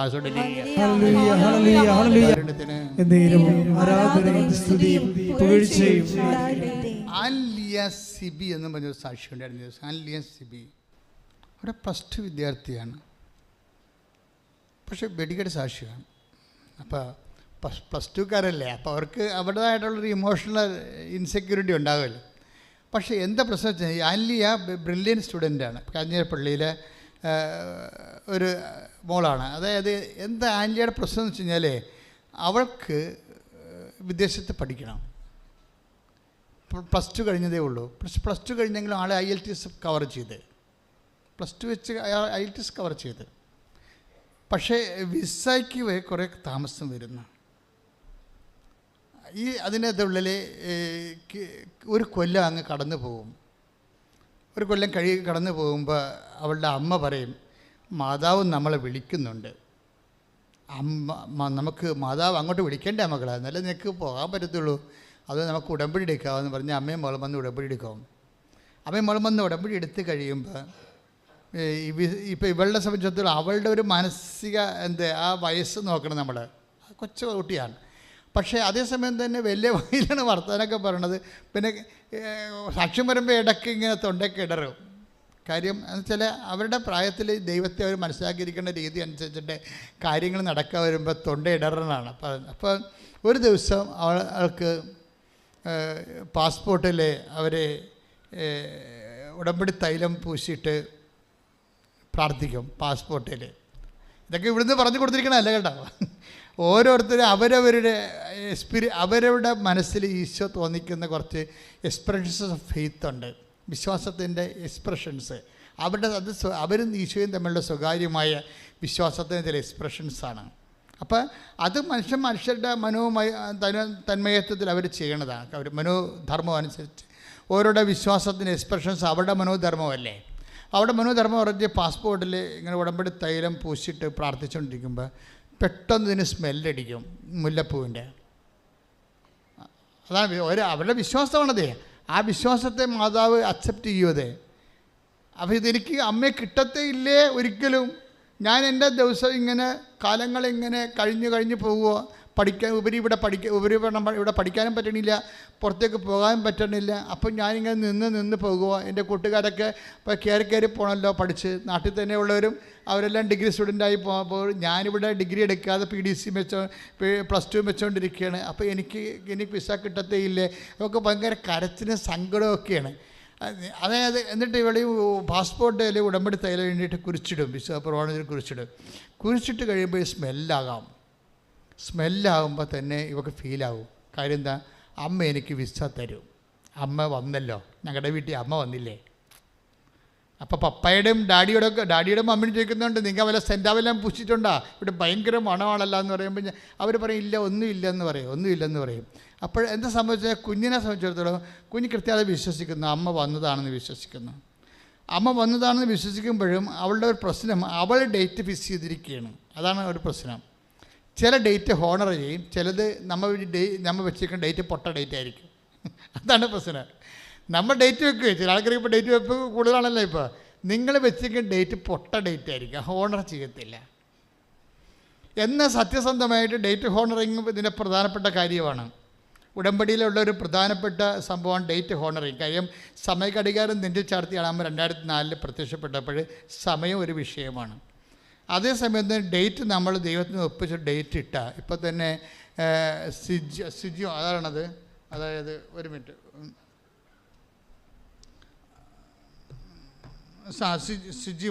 സിജിമോളിൻ്റെ സാക്ഷ്യം നമ്മൾ സിജിമോൾ നെയ്യാറ്റിൻകര. സിജിമോൾ എന്താ ചെയ്തിരിക്കണത്, സിജിമോൾ ഉടമ്പടി ചെയ്ത് അങ്ങനെ ഇവിടെ വരണമെന്നോ ഉടമ്പടി ചെയ്യണമെന്നോ ആഗ്രഹമുള്ള ആളല്ല. പക്ഷെ സാക്ഷികളൊക്കെ കേട്ട് കഴിഞ്ഞപ്പോൾ ഈ ചേട്ടായി കല്യാണം കഴിക്കാൻ നിൽക്കണല്ലോ, ചേട്ടായി അമ്പനും ബില്ലിനും അടിക്കണില്ല. എന്താ കാര്യത്തിൽ പുള്ളിക്ക് കെട്ടാൻ തോന്നണില്ല മനസ്സിൽ. ചിലർക്ക് അങ്ങനെ ഉണ്ടാവും, ചില ലേഡീസിനും ഉണ്ടാവും കല്യാണം കഴിക്കാൻ തോന്നാതിരിക്കും. അവരെല്ലാവരും അങ്ങനെയല്ല. ചിലർക്ക് മാനസികമായിട്ട് ഈ രണ്ടുപേരോട് ജീവിക്കണ പൊരുത്തപ്പെടാൻ പറ്റാത്ത മാനസിക പ്രശ്നങ്ങളൊക്കെ ഉള്ളവരുണ്ടാവും. അതെല്ലാം മാനസിക പ്രശ്നങ്ങളല്ല. അവർക്ക് കല്യാണം കഴിച്ചിട്ട് എന്തിനാണ്, എങ്ങനെ ഒരുമിച്ച് ജീവിക്കണമല്ലോ, അത് വേണ്ട, അതെന്നൊക്കെ അങ്ങനെയൊക്കെ അതിൻ്റെ അകത്തൊരു തൃപ്തി തോന്നാത്ത ആൾക്കാരുണ്ട്. വിവാഹം കഴിക്കുന്നതിൽ ഒരു തൃപ്തി തോന്നാത്ത ആൾക്കാർ ഒത്തിരി ഉണ്ട്. അതൊരു സെൻസിബിളായിട്ടുള്ള കാര്യമായിട്ട് തോന്നാത്ത ഒത്തിരി പേരുണ്ട്. ഇങ്ങനെ അവിടെ എണ്ണ സമൂഹത്തിൽ കൂടി വരുന്നതെന്ന് തോന്നുന്നു. അപ്പം അങ്ങനെ ഇയാൾ എന്തിനാണ് കല്യാണം കഴിക്കണമെന്ന്. പക്ഷേ വീട്ടുകാർക്കറിയാം ഇവൻ അവസാനം ഒരു ടൈം കഴിഞ്ഞാൽ ആരും നോക്കാനുണ്ടാകത്തില്ലല്ലോ. സത്യം, കല്യാണം കഴിച്ചാൽ പോലും നോക്കാനില്ല. എന്നാലും മക്കൾ നോക്കുന്നുണ്ട് ശരിക്കും, അല്ലേ? മക്കൾ നോക്കുന്നുണ്ട്. മക്കളില്ലാത്ത ആൾക്കാരാണ് ഈ അനാഥാലയത്തിലേക്ക് പോകുന്നത്. മക്കളുള്ളവരും പോണില്ലെന്ന് ചോദിച്ചാൽ പോകുന്നുണ്ട്. അത് മക്കളുടെയൊക്കെ ഒരു പ്രത്യേക രീതികൾ കൊണ്ടാണ് മാതാപിതാക്കന്മാരോട് കാണിക്കുന്ന. ആരും കോംപ്രമൈസ് ചെയ്യാൻ തയ്യാറല്ല. രണ്ടുപേർക്കും ജോലിയുണ്ട്. ജോലി പോകുമ്പോൾ അപ്പനെ നോക്കി വീട്ടിലിരുന്ന ജോലി പോകും. ചില ആൾക്കാർ ജോലി കളഞ്ഞുകൊണ്ട് അപ്പനെ നോക്കുന്നവരുണ്ട്. ചിലർക്ക് അത്രയും ശമ്പളം ഭാര്യയ്ക്കും ഭർത്താവിനും ഉണ്ടാകത്തില്ല. അപ്പോൾ ആരെങ്കിലും ഒരാൾ സഫർ ചെയ്യാതെ നമുക്ക് മുന്നോട്ട് പോകാൻ പറ്റത്തില്ല. അപ്പം അങ്ങനെ ഇതിന് നമ്മൾ എന്ത് ഉടമ്പടി എടുത്താലും ക്രിസ്തുവിനെ സ്വീകരിക്കുന്ന അതിൻ്റെ ഒരു ഡിഗ്രി കോഴ്സിലേക്കൊക്കെ വരുമ്പോൾ വല്ല തറാപ്പറയൊക്കെ ആണെങ്കിൽ കുഴപ്പമില്ല. അത് തൽക്കാല വിശ്വാസം കൊണ്ട് നമുക്ക് ചെയ്യാൻ പറ്റും. പക്ഷേ ക്രിസ്തുവിൽ വളരാൻ ഉദ്ദേശിക്കണമെന്നുണ്ടെങ്കിൽ പേയ്മെൻറ്റ് വരും. അവിടെയാണ് പേയ്മെൻറ്റ് വരണത് പ്രശ്നം. ഇപ്പം തന്നെ കണ്ടില്ല, ഭാര്യയും ഭർത്താവും ഉണ്ട്. ഇന്നലെ ഞാൻ ഡീൽ ചെയ്തൊരു കേസാണ്. ഭർത്താവുണ്ട്, അതായത് എന്താ സംഭവിച്ചു, ഇന്നത്തെ എന്താ വെച്ചാൽ അവർക്ക് അമ്മ അവരുടെ കൂടെ താമസിക്കുകയാണ്. ഭാര്യയുടെ കൂടെ മകളുടെ കൂടെ അമ്മ താമസിക്കുന്നു. അങ്ങനെ ഭർത്താവും ഭാര്യയുടെ അമ്മയും കൂടി താമസിക്കണം. അപ്പോഴെന്ന് വെച്ച് കഴിഞ്ഞാൽ ആങ്ങളെയാണെങ്കിൽ 5 പൈസ ഇവളുടെ സ്ത്രീധനം കൊടുത്തിട്ടില്ല. അതേസമയം തന്നെ അങ്ങനെ ഷെയറും കൊടുത്തിട്ടില്ല. അമ്മനെയാണെങ്കിൽ അയാൾ അടിക്കുകയും ചെയ്യും. മകൻ തന്നെ അടിക്കും. അതാണ് വിഷയം. ഇപ്പം മക്കളില്ലെന്നും പറഞ്ഞൊരു നമ്പരയിലേ ഉള്ളൂ. ഉണ്ടെന്നും പറഞ്ഞ് 9 നമ്പർ ഉണ്ടാവും. അതാണ് പ്രശ്നം. അത് പല കുടുംബത്തിൻ്റെ അവസ്ഥയാണ്. അപ്പോൾ അതുകൊണ്ട് ഈ അമ്മ മകൻ്റെ തല്ല് കൊള്ളാതിരിക്കാൻ വേണ്ടി മകൾ കൊണ്ടുപോകുന്നു. അപ്പോഴെന്നാ ഇവിടെ പ്രശ്നമായി. ഇവിടെ എന്താണ്, മകൻ്റെ അമ്മ ജീവിച്ചിരിപ്പുണ്ട്. അവൻ മകനോട് പറയണം, നീ പെണ്ണുമ്പിള്ള പറഞ്ഞാൽ കേട്ട് പെണ്ണുമ്പിള്ള അമ്മയെ നോക്കിക്കൊണ്ടിരിക്കുകയാണ്, എന്നെ നീ ഒഴിവാക്കിയെന്ന് പറയുക. അപ്പോൾ അവന് അവിടെ ഇവിടെ ഭാര്യയുടെ മുമ്പിൽ നിൽക്കാൻ പറ്റണില്ല, ഭർത്താവിൻ്റെ മുമ്പിൽ നിൽക്കാൻ പറ്റത്തില്ല എന്ന് പറഞ്ഞ്. അപ്പോൾ ഞാൻ പറഞ്ഞ് അമ്മയുടെ മകൻ ജീവിച്ചിരിപ്പില്ലേ, അമ്മയുടെ മകൻ ജീവിച്ചിരിപ്പുണ്ട്, അമ്മയുടെ ഭർത്താവും ജീവിച്ചിരിപ്പുണ്ട്, നിങ്ങളെ കൊണ്ട് ആക്ക്. അപ്പോൾ ആക്കാൻ അവൾ തയ്യാറല്ല. ഞാൻ പിന്നെ അവളെ കൊണ്ട് തയ്യാറാക്കിച്ച്, അല്ലാതെ പിന്നെ മാർഗ്ഗമില്ലല്ലോ. അവളെ കൊണ്ട് തയ്യാറാക്കിച്ച് നിങ്ങളെ കൊണ്ടേ ആക്കുക, അല്ലെങ്കിൽ കുറച്ച് കഴിയുമ്പോൾ മുന്നോട്ട് പോകത്തില്ല. ന്യായമായ കാര്യം അതാണ്. വീട്ടിൽ ഭർത്താവ് ജീവിച്ചിരിപ്പുണ്ട്, അപ്പോൾ അതേസമയം ഭർത്താവിനെ അവൻ തല്ലും എന്നാണ് പറയണത്. ശരി, എങ്ങനെ നിങ്ങൾ പോലീസിൻ്റെ സഹായം തേട്. ഇപ്പം ചിലരെ സംബന്ധിച്ചിടത്തോളം ഈ ചില സമയത്ത് നമുക്കിത് ഇങ്ങനെ സമൂഹത്തിന് സംവിധാനങ്ങൾ ഉള്ളതിൻ്റെ കാരണം ചില സമയത്ത് നമ്മളത് ഉപയോഗിക്കേണ്ടി വരും. അതിൻ്റെ അകത്ത് പൗലോസ് അപ്പോസ്തലൻ പോലും ഉപയോഗിച്ചില്ലേ, പോലീസിനെയും പട്ടാളത്തിനെയും കോടതിനെയും എല്ലാം ഉപയോഗിച്ച ആളാണ് പൗലോസ് അപ്പോസ്തലൻ.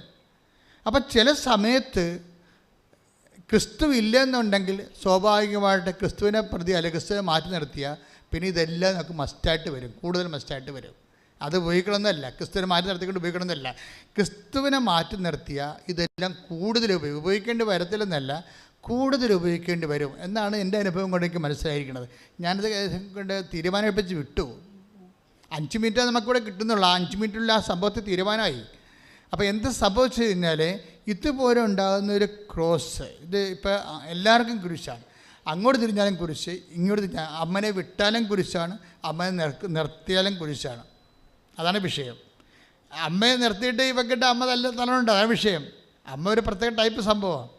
ആടി പാർസൽ കൊടുക്കും മകളുടെ ഔദാര്യത്തിൽ താമസിക്കണമെന്നൊരു ഒരു കഥയുമില്ല. ഭർത്താവ് നിർത്തിക്കൊണ്ട് മകൾക്ക് അടിക്കും അമ്മ. അപ്പം ഇങ്ങനെ അപ്പം നിർത്തിയാലും കുരിശ്, മറഞ്ഞു വിട്ടാലും കുരിശ്, ഇങ്ങനെയുള്ള ഒരു സിറ്റുവേഷൻസാണ്. ഇതെന്ന് വെച്ച് കഴിഞ്ഞാൽ ഇതിൻ്റെ ക്രിസ്തുവിനെ സ്വീകരിക്കുന്നതിൻ്റെ ഒരു ഡിഗ്രി ക്ലാസ്സാണിത്. ഇതിൻ്റെ അകത്തെല്ലാം ഹൃദയത്തെ സംഗ്രഹിക്കാൻ ഒത്തിരി വിഷയങ്ങളുണ്ട്. മറിയം ഹൃദയത്തെ സംഗ്രഹിച്ചെന്ന് പറഞ്ഞില്ലേ, എല്ലാം നമുക്ക് മനസ്സിലാക്കണമെന്ന് ശാഠ്യം പിടിക്കരുത്. ചില കാര്യങ്ങൾ നമുക്കിപ്പോൾ പേയ്മെൻ്റ് ഇല്ല, നിത്യതയിൽ പേയ്മെൻ്റുള്ള കാര്യങ്ങൾ ചില സമയത്ത് ഹെവി സബ്ജക്റ്റാണ്. അതിൻ്റെ പേയ്മെൻറ്റ് നിത്യതയിലാണ്. അതനുസരിച്ചുകൊണ്ട് മറിയം ഇവിടെ എന്താ ചെയ്തിരിക്കുന്നത്? മറിയം ഹൃദയത്തെ സംഗ്രഹിച്ചെന്ന് വെച്ച് കഴിഞ്ഞാൽ അപ്പ എന്നോട് പറഞ്ഞത് എന്താണ്? അവൻ്റെ രാജ്യത്തിന് അവസാനം ഉണ്ടാകത്തില്ല, യാക്കോബിൻ്റെ ഗോത്രത്തിൽ അവൻ വലിയവനായിരിക്കും, ദാവീദിന് സിംഹാസനം തരുമെന്നാണ് അപ്പ പറഞ്ഞത്. പക്ഷെ ഞാനിപ്പോൾ കിടക്കുന്നത് കാലിത്തൊഴുത്തിലാണ്. ആ വചനം വിശ്വസിച്ചിട്ട് ഞാൻ ഇവിടെ ഇപ്പോൾ അനുഭവിക്കണത് ഭയങ്കരമായ പ്രക്ഷുബ്ധതയിലാണ് ഞാൻ അനുഭവിക്കണത്. പക്ഷേ അമ്മ എന്തുകൊണ്ടാണ് ഫൈറ്റിങ്ങിന് പോകാത്തത്? അവിടെയാണ് വിഷയം. ക്രിസ്തുവിൻ്റെ ഡിഗ്രി ക്ലാസ് എന്ന് പറഞ്ഞാൽ ക്രിസ്തുവിനെ അക്സെപ്റ്റ് ചെയ്യാൻ ക്രിസ്തു പാഠങ്ങളുടെ ഡിഗ്രി ക്ലാസ്സിലേക്ക് വരുമ്പോൾ അവിടുത്തെ പ്രധാനപ്പെട്ട പ്രാക്ടിക്കലാണ് ഹൃദയത്തിൽ സംഗ്രഹിക്കുക എന്നുള്ളത്. മനസ്സിലായില്ലേ? ക്രിസ്തുവിൻ്റെ ഡിഗ്രി ക്ലാസ്, ക്രിസ്തുവിനെ അക്സെപ്റ്റ് ചെയ്യാൻ, ക്രിസ്തു എന്ന് പറയുന്നത് നിത്യതയും കവിഞ്ഞ് കിടക്കുന്ന വലിയ നമ്മുടെ രക്ഷാകരമായ യാഥാർത്ഥ്യമാണ്. അപ്പോൾ അത് അക്സെപ്റ്റ് ചെയ്യുമ്പോൾ പിന്നെ പേയ്മെൻറ്റ് നമുക്ക് കൊടുത്തുകൊണ്ടിരിക്കേണ്ടി വരും. പേയ്മെൻറ്റ് കൊടുക്കുമ്പോൾ എന്താ, വിശ്വാസം കൊണ്ട് നമ്മൾ ജീവിക്കുമ്പോൾ കണ്ടില്ലേ, അവൾ അമ്മയെ വിളിച്ചുകൊണ്ട് പോകുന്നു എന്നുള്ള കാര്യം സത്യം. അവൾ എന്തുമാത്രം സഹിച്ചിട്ടാണ് അമ്മയെ വിളിച്ചുകൊണ്ട് പോകുന്നത്. പക്ഷേ ഇപ്പോഴവളുടെ ലൈഫ് ഭർത്താവ് ആയിട്ട് അവൾ പിരിയാൻ പോകുന്ന കണ്ടീഷൻസ് വന്നുകൊണ്ടാണ് ഞാൻ അമ്മയെ തിരിച്ച് അമ്മയുടെ വീട്ടിൽ കൊണ്ടാക്കണമെന്ന് പറഞ്ഞതിൻ്റെ കാരണം അതാണ്. കാര്യം അവർ മാതാപിതാക്കന്മാർ വിട്ട് ഭാര്യയോട് ചേരുമെന്ന് പറഞ്ഞപ്പോൾ അപ്പോൾ ഈശോയുടെ ഒരു ലൈൻ അതാണ്. കാര്യം ഭാര്യയും ഭർത്താവുമായിട്ട് ഒരുമിച്ച് ജീവിക്കണമെന്ന് തന്നെയാണ്, അമ്മയുടെ വീട്ടിൽ കൊണ്ട് ആക്കണമെന്ന് തന്നെയാണ്. അവർക്കത് ഉൾക്കൊള്ളാൻ പറ്റിയിട്ടില്ലെങ്കിലും ചില കാര്യങ്ങൾ ഉൾക്കൊള്ളാൻ പറ്റത്തില്ല. പക്ഷെ അത് ഹൃദയത്തിൽ സംഗ്രഹിക്കാനാണ്. മനസ്സിലായില്ലേ? ഉൾക്കൊള്ളാൻ പറ്റാത്ത കാര്യങ്ങളുണ്ടാകും ജീവിതത്തിൽ. അത് നിങ്ങൾ ശ്രദ്ധിക്കണം. മാതാവിനതുണ്ടായിരുന്നു. പക്ഷെ അമ്മ എന്ത് ചെയ്ത്? 2:19 വായിച്ച് ശ്രുതിക്കട്ടെ. ഹല്ലേലൂയ, ഹല്ലേലൂയ, ഹല്ലേലൂയ, ഹല്ലേലൂയ, ഹല്ലേലൂയ. യേശുവേ നന്ദി, യേശുവേ സ്തുതി. ഹല്ലേലൂയ, ഹല്ലേലൂയ, ഹല്ലേലൂയ, ഹല്ലേലൂയ, ഹല്ലേലൂയ, ഹല്ലേലൂയ, ഹല്ലേലൂയ, ഹല്ലേലൂയ. യേശുവേ നന്ദി. ഹല്ലേലൂയ, ഹല്ലേലൂയ. ഹൃദയത്തിൽ സംഗ്രഹിച്ച് ഗാഢമായി ചിന്തിച്ചുകൊണ്ടിരുന്നു. അപ്പോഴേ എന്താ ചിന്തിച്ചത് മറിയം എന്താ ചിന്തിച്ചതെന്ന് പരിശുദ്ധാത്മാവ് പറയുന്നുണ്ട്. പരിശുദ്ധ എലിസബത്തിനെ കണ്ടപ്പോൾ തന്നെ പരിശുദ്ധാത്മാവ് എലിസബത്തിലൂടെ പറഞ്ഞത് എന്താണ്? ലൂക്ക 1:45. ശ്രുതികട്ടെ ശ്രുതികട്ടെ. ഹല്ലേലൂയ ഹല്ലേലൂയ ഹല്ലേലൂയ ഹല്ലേലൂയ ഹല്ലേലൂയ ഹല്ലേലൂയ ഹല്ലേലൂയ യേശുവേ സ്തുതി. ഹല്ലേലൂയ ഹല്ലേലൂയ ഹല്ലേലൂയ. ലൂക്ക 1:45. കർത്താവ് അരുൾ ചെയ്ത കാര്യങ്ങൾ നിറവേറുമെന്ന് വിശ്വസിച്ചവൾ ഭാഗ്യവതി. അപ്പോഴും മറിയം ഹൃദയത്തിൽ സംഗ്രഹിച്ചത് എന്താണ്? കർത്താവ് പറഞ്ഞതാണ് അവൻ്റെ രാജ്യത്തിന് അവസാനം ഉണ്ടാകത്തില്ലെന്ന്. കർത്താവ് പറഞ്ഞതാണ് യാക്കോബിൻ്റെ ഗോത്രത്തിൽ അവൻ വലിയവനായിരിക്കുമെന്ന്. കർത്താവ് പറഞ്ഞതാണ് ദാവീദിന്റെ സിംഹാസനം അവന് നൽകുമെന്ന്. ഇത് ഇപ്പം നൽകുന്നില്ലെങ്കിലും ഒരിക്കലും നൽകപ്പെടുകയല്ലെന്ന്, ഇത് നൽകാൻ പോകുന്ന കാര്യമാണ്. കർത്താവ് നിങ്ങളുടെ അരുളിച്ചത കാര്യങ്ങൾ നിറവേറുമെന്ന് വിശ്വസിക്കണം. കൈ ഇടിച്ച് കർത്താവ് ഹല്ലേലൂയ ഹല്ലേലൂയ ഹല്ലേലൂയ ഹല്ലേലൂയ യേശുവേ നന്ദി യേശുവേ സ്തുതി. ഹല്ലേലൂയ ഹല്ലേലൂയ ഹല്ലേലൂയ ഹല്ലേലൂയ ഹല്ലേലൂയ. എന്താ അച്ഛനിലൂടെ എന്താ ഈശോ സംസാരിക്കണമെന്ന് അറിയത്തില്ലേ? ചില അനുഭവങ്ങൾ നമ്മൾ പ്രതീക്ഷിച്ച പോലെ ആയിരിക്കത്തില്ല സംഭവിക്കുന്നത്. അതിൻ്റെ പേരിൽ നിങ്ങൾ ദൈവമായിട്ട് ഫൈറ്റിങ്ങിന് പോകരുത്. മനസ്സിലായില്ലേ? നിങ്ങളുടെ ഡേറ്റിന്, അല്ലെങ്കിൽ നിങ്ങൾ പറയുന്ന ഡേറ്റിന്, അല്ലെങ്കിൽ നിങ്ങൾ വിചാരിച്ചിരിക്കുന്ന വിഷയത്തിന്, ഇപ്പോൾ അവൾ അലിയ ചോദിക്കുന്നത് എന്താണ്? എനിക്ക് ജനുവരി ഇൻടേക്കിനാണ് പോകേണ്ടത്. ജനുവരി ഇൻടേക്കിന് വിട്ടില്ലെങ്കിൽ അവൾക്ക് നിലനിൽക്കാൻ പറ്റത്തില്ലെന്നാണ് പറയണത്. അപ്പോൾ അതിനനുസരിച്ചുള്ള വിസ പ്രോസസ്സിങ് നടന്ന് അവളെ കിട്ടും. അതിനാണ് ഈ പാസ്പോർട്ടിൽ തൈലം തേച്ചപ്പോൾ മാതാവിൻ്റെ സുഗന്ധം ഉണ്ടായത് തരുമെന്ന. അപ്പോൾ ഞാൻ വിചാരിച്ചു ഇപ്പം തന്നെ തരുമെന്ന് ഞാൻ വിചാരിച്ചു. പക്ഷേ അവളെ കിട്ടിയില്ല. കിട്ടാതെ അപ്പോൾ ഇവൾ പെട്ടെന്ന് സങ്കടപ്പെടുന്നുണ്ട്, ഭയങ്കരമായിട്ട് സങ്കടപ്പെടുന്നുണ്ട്. അപ്പോഴേ അവളുടെ അപ്പനിതെല്ലാം കണ്ടുകൊണ്ടിരിക്കുകയാണ്. അപ്പന് അന്ന് മുതൽ പിറ്റേ ആഴ്ച മുതൽ വചനം വായിക്കാൻ തുടങ്ങി. അപ്പന് വചനമൊക്കെ ഇഷ്ടമാണെങ്കിലും വചനം വായിക്കാറില്ല. അപ്പൻ സ്വന്തം ഇനിഷ്യേറ്റീവ് എടുത്തുകൊണ്ട് വചനം വായിക്കാൻ തുടങ്ങി. കാരണം ഉടമ്പടിയിലുള്ളതാണല്ലോ വചനം, അരമണിക്കൂർ വചനം വായിക്കണമല്ല. അപ്പന് ഉടമ്പടിയുടെ ഭാഗമാണ്. പ്രത്യക്ഷീകരണ പ്രാർത്ഥനയൊക്കെ ചെല്ലുമ്പോൾ കേട്ടുകൊണ്ടൊക്കെ ഇരിക്കുമെന്നല്ലാതെ മകളുടെ ആനുകൂല്യങ്ങളിൽ നമുക്ക്, അനുഗ്രഹത്തിലും ശമ്പളത്തിലും നമുക്ക് പങ്കാളിത്തം വേണം. മകളുടെ ആത്മീയതയിൽ നമുക്ക് പങ്കാളിത്തം ഇല്ല. അതാണ് പ്രശ്നം. മനസ്സിലായില്ലേ? മകൾ ഇവിടുന്ന് പോയി യൂറോപ്പിൽ പോയി പഠിച്ച് അവളവിടെ ശമ്പളം കിട്ടി. അവൻ്റെ ശമ്പളം അപ്പം ഒപ്പിട്ട് മേടിക്കും. പക്ഷേ ഇവളുടെ ആധ്യാത്മികതയിൽ അത് നിങ്ങളാരെങ്കിലും ചെയ്തേക്കണം. അതാണ് ഇവിടുത്തെ എല്ലാ പുരുഷന്മാർക്കും വന്നിരിക്കേണ്ട ഒരു അബദ്ധം. ഭാര്യമാരൊക്കെ ഉണ്ടതൊക്കെ ഇങ്ങനെ സംഭവമൊക്കെ ചെയ്യുക, അവരൊന്നും ചെയ്യത്തില്ല. അവർ ചെറിയ സ്മോളൊക്കെ അടിച്ച് അങ്ങനെ കറങ്ങിയൊക്കെ നടക്കും. അത് ആദ്യം ഇൻവെസ്റ്റ് ചെയ്യത്തില്ല. അപ്പന് പക്ഷേ ഇത് മനസ്സിലായി, താൻ കൂടി ഇതിൻ്റെ അകത്ത് വരാതെ ഇനി ശരിയാകത്തില്ലെന്ന്. പുള്ളിക്കാരൻ അപ്പോൾ സ്വന്തം ഇവരാരും പറയാതെ തന്നെ സ്വന്തമായിട്ട് ഉടമ്പടി ഭാഗമായിട്ട് വചനം എടുത്ത് വായിക്കാൻ തുടങ്ങി. വചനം പുള്ളിക്കാരൻ വായിക്കാൻ തുടങ്ങിയതോടുകൂടി ഈ സ്മെല്ല് സുഗന്ധപൂരമായ വീട് മുഴുവൻ നിറയ്ക്കാൻ തുടങ്ങി. ഒരാൾക്ക് മാത്രമല്ല, എല്ലാവർക്കും അനുഭവിക്കാൻ തുടങ്ങി. അന്ന് രാത്രി 3 മണിക്ക് വിസ അടിച്ചു വരും. Praise the lord. ശ്രുതികട ഹല്ലേലൂയ ഹല്ലേലൂയ ഹല്ലേലൂയ ഹല്ലേലൂയ യേശുവേ ഹല്ലേലൂയ ഹല്ലേലൂയ. സമയബന്ധിതമായി ഇടപെടുന്ന അവിടുത്തെ വലിയ കാരുണ്യത്തിന്, പരമ ദിവ്യകാരുണ്യത്തിന് നേരവും ആരാധനയും സ്തുതിയും പുകഴ്ചയും. അതായത് എന്താണ് എൻ്റെ മക്കളെ, നിങ്ങൾ ഉടമ്പടി ചെയ്യുമ്പോൾ ഇതൊരു ബൈലാറ്ററൽ എഗ്രിമെൻ്റാണ്. എന്നുവെച്ചാൽ ഉഭയകക്ഷി, 2 കക്ഷികൾ തമ്മിലുള്ള ഒരു കരാറാണ് ശരിക്കും. അതിനകത്ത് നീ ഒരു കക്ഷിയാണ്. നിന്നെ എന്നെയും കക്ഷിയാക്കാൻ ദൈവത്തിന് യാതൊരു സാധ്യതയില്ലാത്തതാണ്. എന്നിട്ടും ദൈവം നമ്മളെ കക്ഷിയാക്കിക്കൊണ്ടാണ് ഈ ഉടമ്പടി ചെയ്തിരിക്കുന്നത്. അതെന്ന് വെച്ചാൽ അതൊരു മാറ്റർ ഓഫ് ഇൻറ്റിമസിയാണ്. നിങ്ങൾ ഉടമ്പടി ചെയ്യുമ്പോൾ ദൈവമായിട്ടാണ് ഞാൻ ഉടമ്പടി ചെയ്തിരിക്കണമെന്ന ബോധം ഉണ്ടാകണം. എൻ്റെ ജീവിതത്തിലും എല്ലാം ആ ബോധം നിലനിർത്തണം. ഞാൻ ദൈവമായിട്ട് ഉടമ്പടി ചെയ്തയാളാണ്. ഇപ്പോൾ ഒരു കോതമംഗലത്തെ ചേട്ടനൊരു സാക്ഷ്യം പറഞ്ഞില്ലേ, ഇന്ന് വെളുപ്പിനെയാണ് നോക്കിയത്. ആ ചേട്ടായി ലോകം മുഴുവനുള്ള ധ്യാനകേന്ദ്രങ്ങളിൽ പോണതാണ്. അങ്ങനെയുള്ള പ്രശ്നം ഭയങ്കര പുകവലിയാണ്. ഇപ്പോൾ പുകവലിയൊക്കെ ഇപ്പോൾ ആൾക്കാർക്ക് കുറച്ചല്ലേ, ഇപ്പോൾ പുകവലി ഇല്ല. ഇപ്പോൾ സ്റ്റാമ്പൊക്കെ ഒട്ടിച്ച് നടക്കുകയില്ല ആൾക്കാർ. ചെറുപ്പക്കാരാണ് ഒട്ടിച്ച് നടക്കുന്നത്. അപ്പോൾ എന്താ പ്രശ്നം വെച്ച് കഴിഞ്ഞാൽ, അപ്പോൾ ഈ ചേട്ടായിക്ക് ഇത് നടത്തണമെന്നൊക്കെ ആഗ്രഹമുണ്ട്.